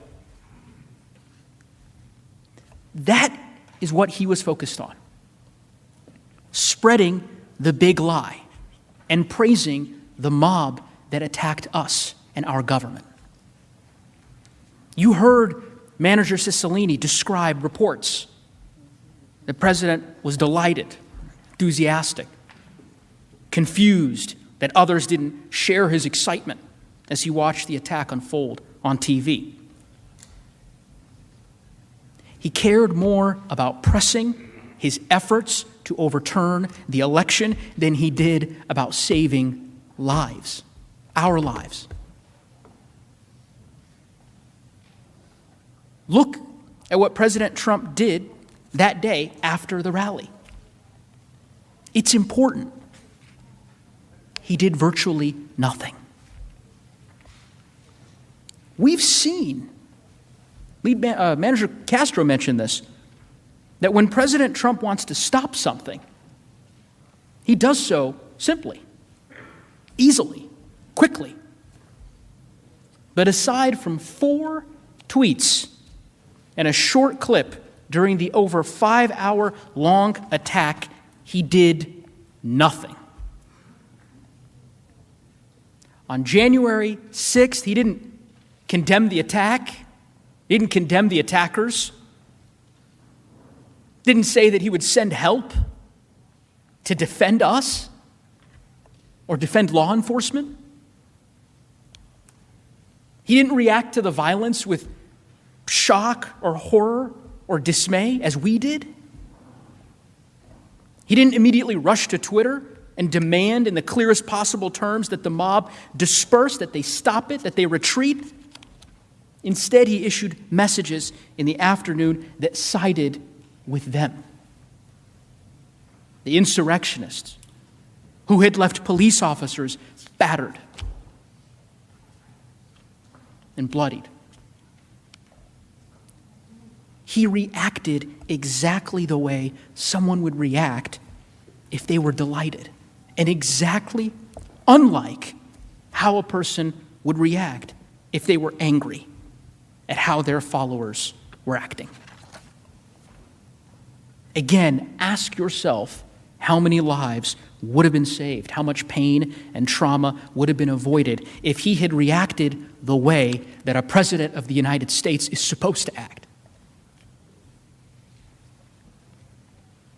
There are two parts of President Trump's failure here, his dereliction of duty, that I just have to emphasize for a moment. First is what he did to Vice President Mike Pence, the Vice President of the United States of America. His own Vice President was in this building with an armed mob shouting, "Hang him." The same armed mob that set up gallows outside. You saw those pictures. And what did President Trump do? He attacked him more. He singled him out by name. It's honestly hard to fathom. Second, our law enforcement.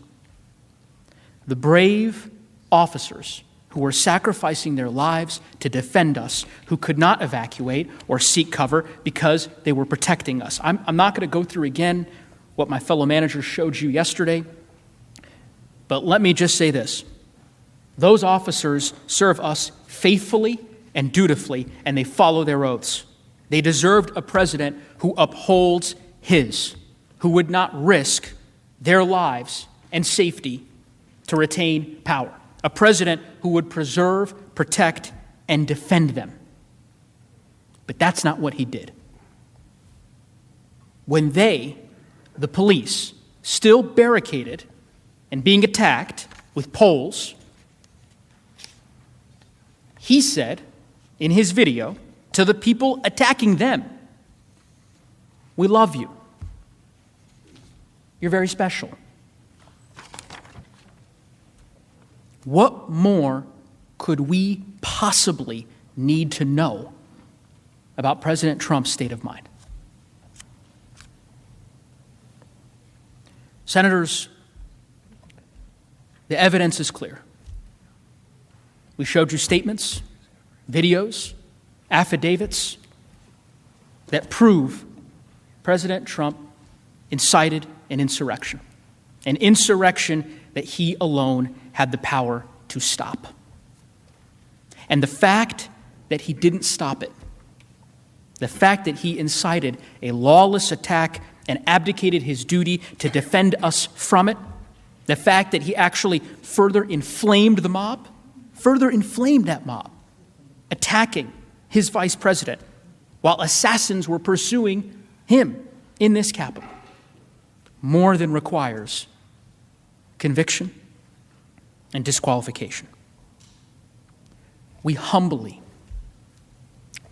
ask you to convict President Trump for the crime for which he is overwhelmingly guilty of. Because if you don't, if we pretend this didn't happen, or worse, if we let it go unanswered, who's to say it won't happen again?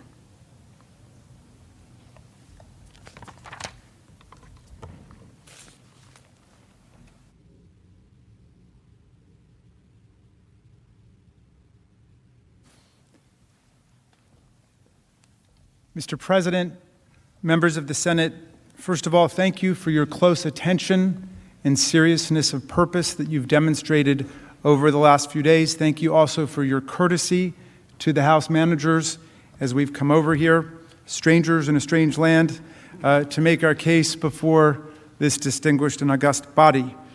We are about to close, and I am proud that our managers have been so disciplined and so focused. I think we are closing somewhere between 5 and 6 hours under the time that you have allotted to us. But we think we have been able to tell you everything we need to say. We will obviously have the opportunity to address your questions and then to to do a final closing when we get there. I just wanted to leave you with a few thoughts.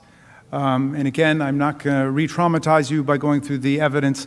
Once again, I just wanted to leave you with a few thoughts to consider as you enter upon this very high and difficult duty that you have to render impartial justice in this case, as you have all sworn to do. And I wanted to start simply by saying that in the history of humanity, democracy is an extremely rare and fragile and precarious and transitory thing. Abraham Lincoln knew that when he spoke from the battlefield and vowed that government of the people, by the people, and for the people shall not perish from the earth. But he was speaking not long after the republic was created, and he was trying to prove that point, that we would not allow it to perish from the earth. For most of history, the norm has been dictators, autocrats, bullies, despots, tyrants, cowards who take over our governments. For most of the history of the world. And that's why America is such a miracle. We were founded on the extraordinary principles of the inalienable rights of the people and the consent of the governed and the fundamental equality of all of us. You know, when Lincoln said, government of the people, by the people, and for the people, and he hearkened back to the Declaration of Independence when he said 7 years ago, he knew that that wasn't how we started. We started imperfectly. We started as a slave republic. Lincoln knew that. But he was struggling to make the country better. And however flawed the founders were as men in their times, they inscribed in the Declaration of Independence and the Constitution all the beautiful principles that we needed to open America up to successive waves of political struggle and constitutional change and transformation in the country. So we really would become something much more like Lincoln's beautiful vision of government of the people, by the people, and for the people, the world's greatest multiracial, multi-religious, multi-ethnic constitutional democracy, the envy of the world.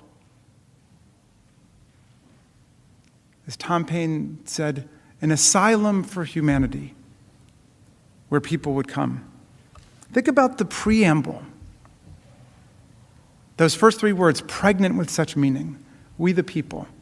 And then all of the purposes of our government put into that one action-packed sentence. We the people, in order to form a more perfect union, establish justice, ensure domestic tranquility, provide for the common defense, promote the general welfare, and preserve to ourselves and our posterity the blessings of liberty.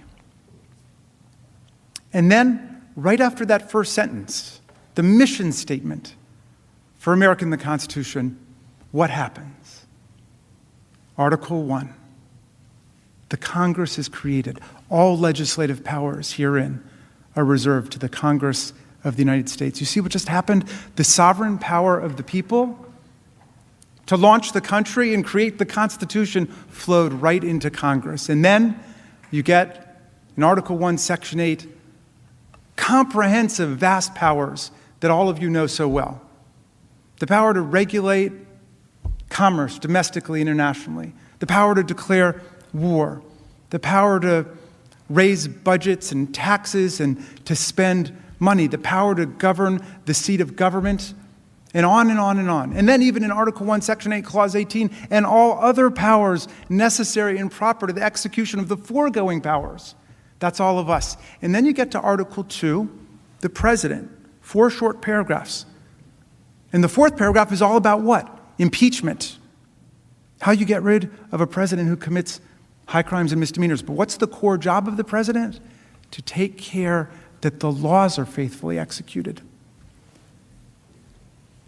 And our framers were so fearful of presidents becoming tyrants and wanting to become kings and despots that they put the oath of office right into the Constitution. They inscribed it into the Constitution to preserve, protect, and defend the Constitution of the United States.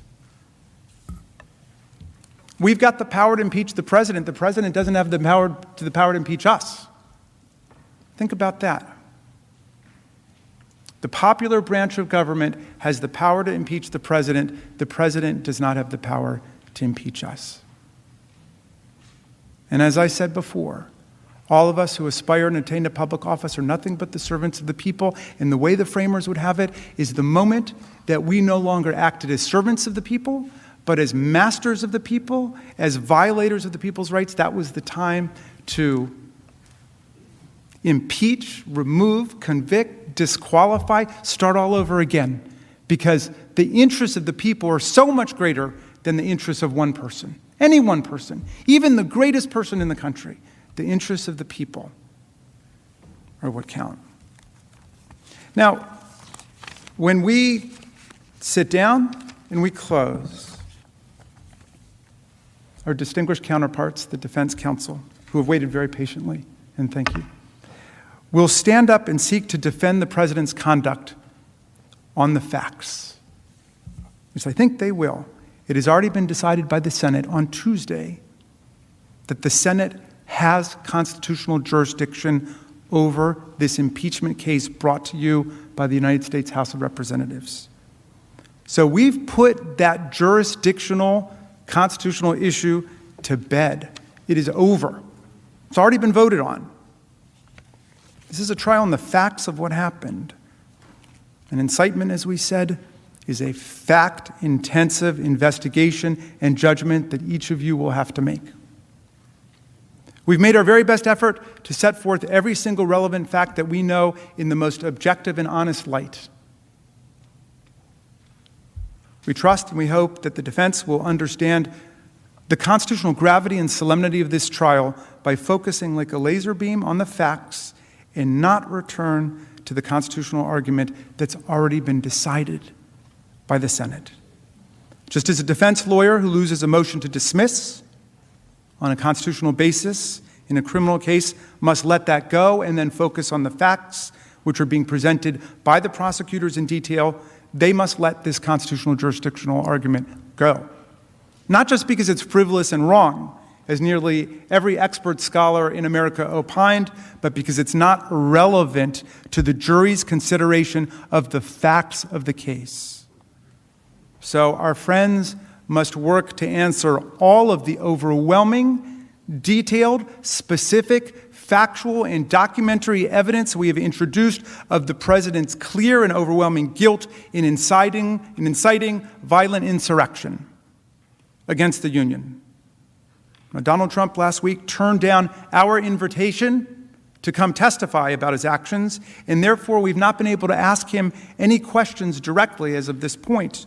Therefore, during the course of their 16-hour allotted presentation, we would pose these preliminary questions to his lawyers, which I think are on everyone's minds right now, in which we would have asked Mr. Trump himself if he had chosen to come and testify about his actions and inactions when we invited him last week.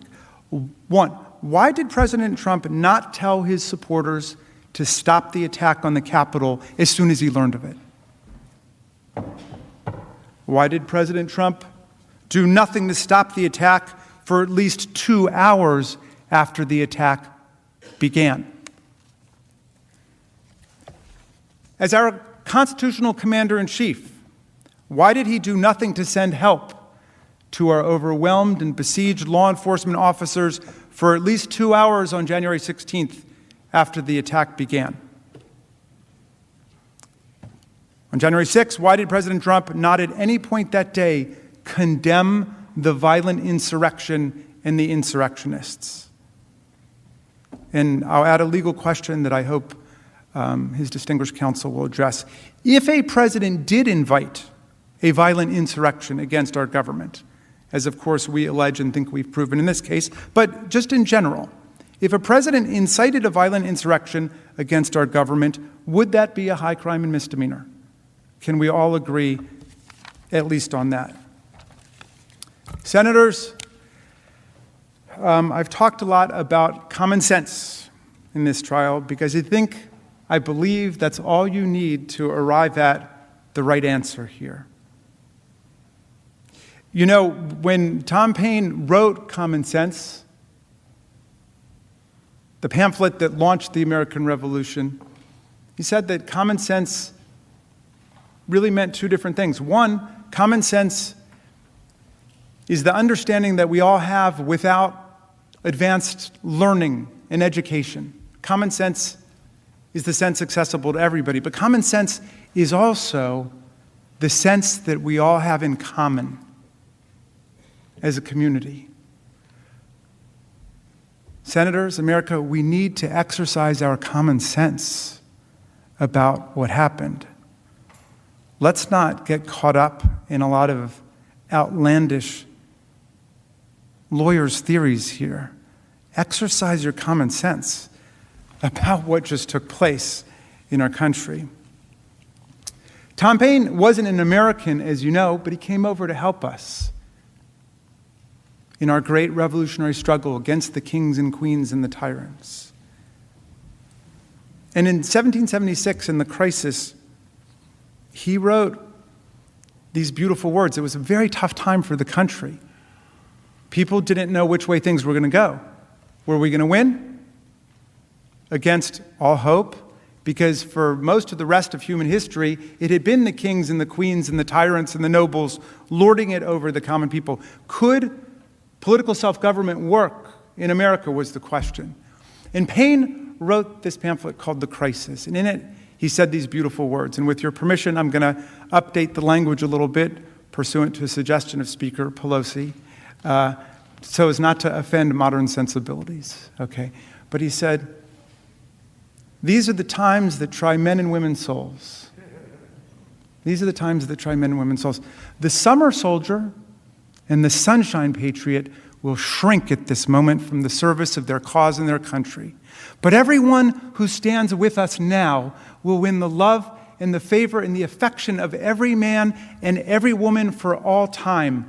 Tyranny, like hell, is not easily conquered, but we have this saving consolation. The more difficult the struggle, the more glorious in the end will be our victory. Good luck in your deliberations.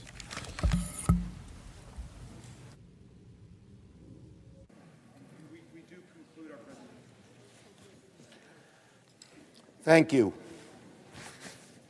Thank you. Now I have two, we're going to do the adjournment resolution in a moment. I have two other things that we have to do. They're quick. First, Mr. President, I ask unanimous consent that it be in order to make several unanimous consent requests as if in legislative session. Without objection, so ordered. I ask unanimous consent that on Friday, February 12th, from 10:30 to 11:30 a.m., that notwithstanding adjournment, the Senate be able to receive House messages and executive matters, committees be authorized to report legislative and executive matters, and senators be allowed to submit statements for the record, introduce bills and resolutions, and make co-sponsor requests, and where applicable, the Secretary of the Senate, on behalf of the presiding officer, be permitted to refer such matters. Without objection, so ordered. And a second request, poignantly appropriate at this moment. I ask unanimous consent that pursuant to the order of the Senate of January 24th, 1901, the traditional reading of Washington's farewell address take place on Monday, February 22nd, following the prayer and pledge. Further, that Senator Portman be recognized to deliver the address. Is there objection? Not hearing an objection, it's ordered. And finally, Mr. President, I ask unanimous consent the trial adjourn until 12 noon tomorrow, Friday, February 12th, and this also constitute the adjournment of the Senate. Hearing an objection, without objection, so ordered. Senate's adjourned.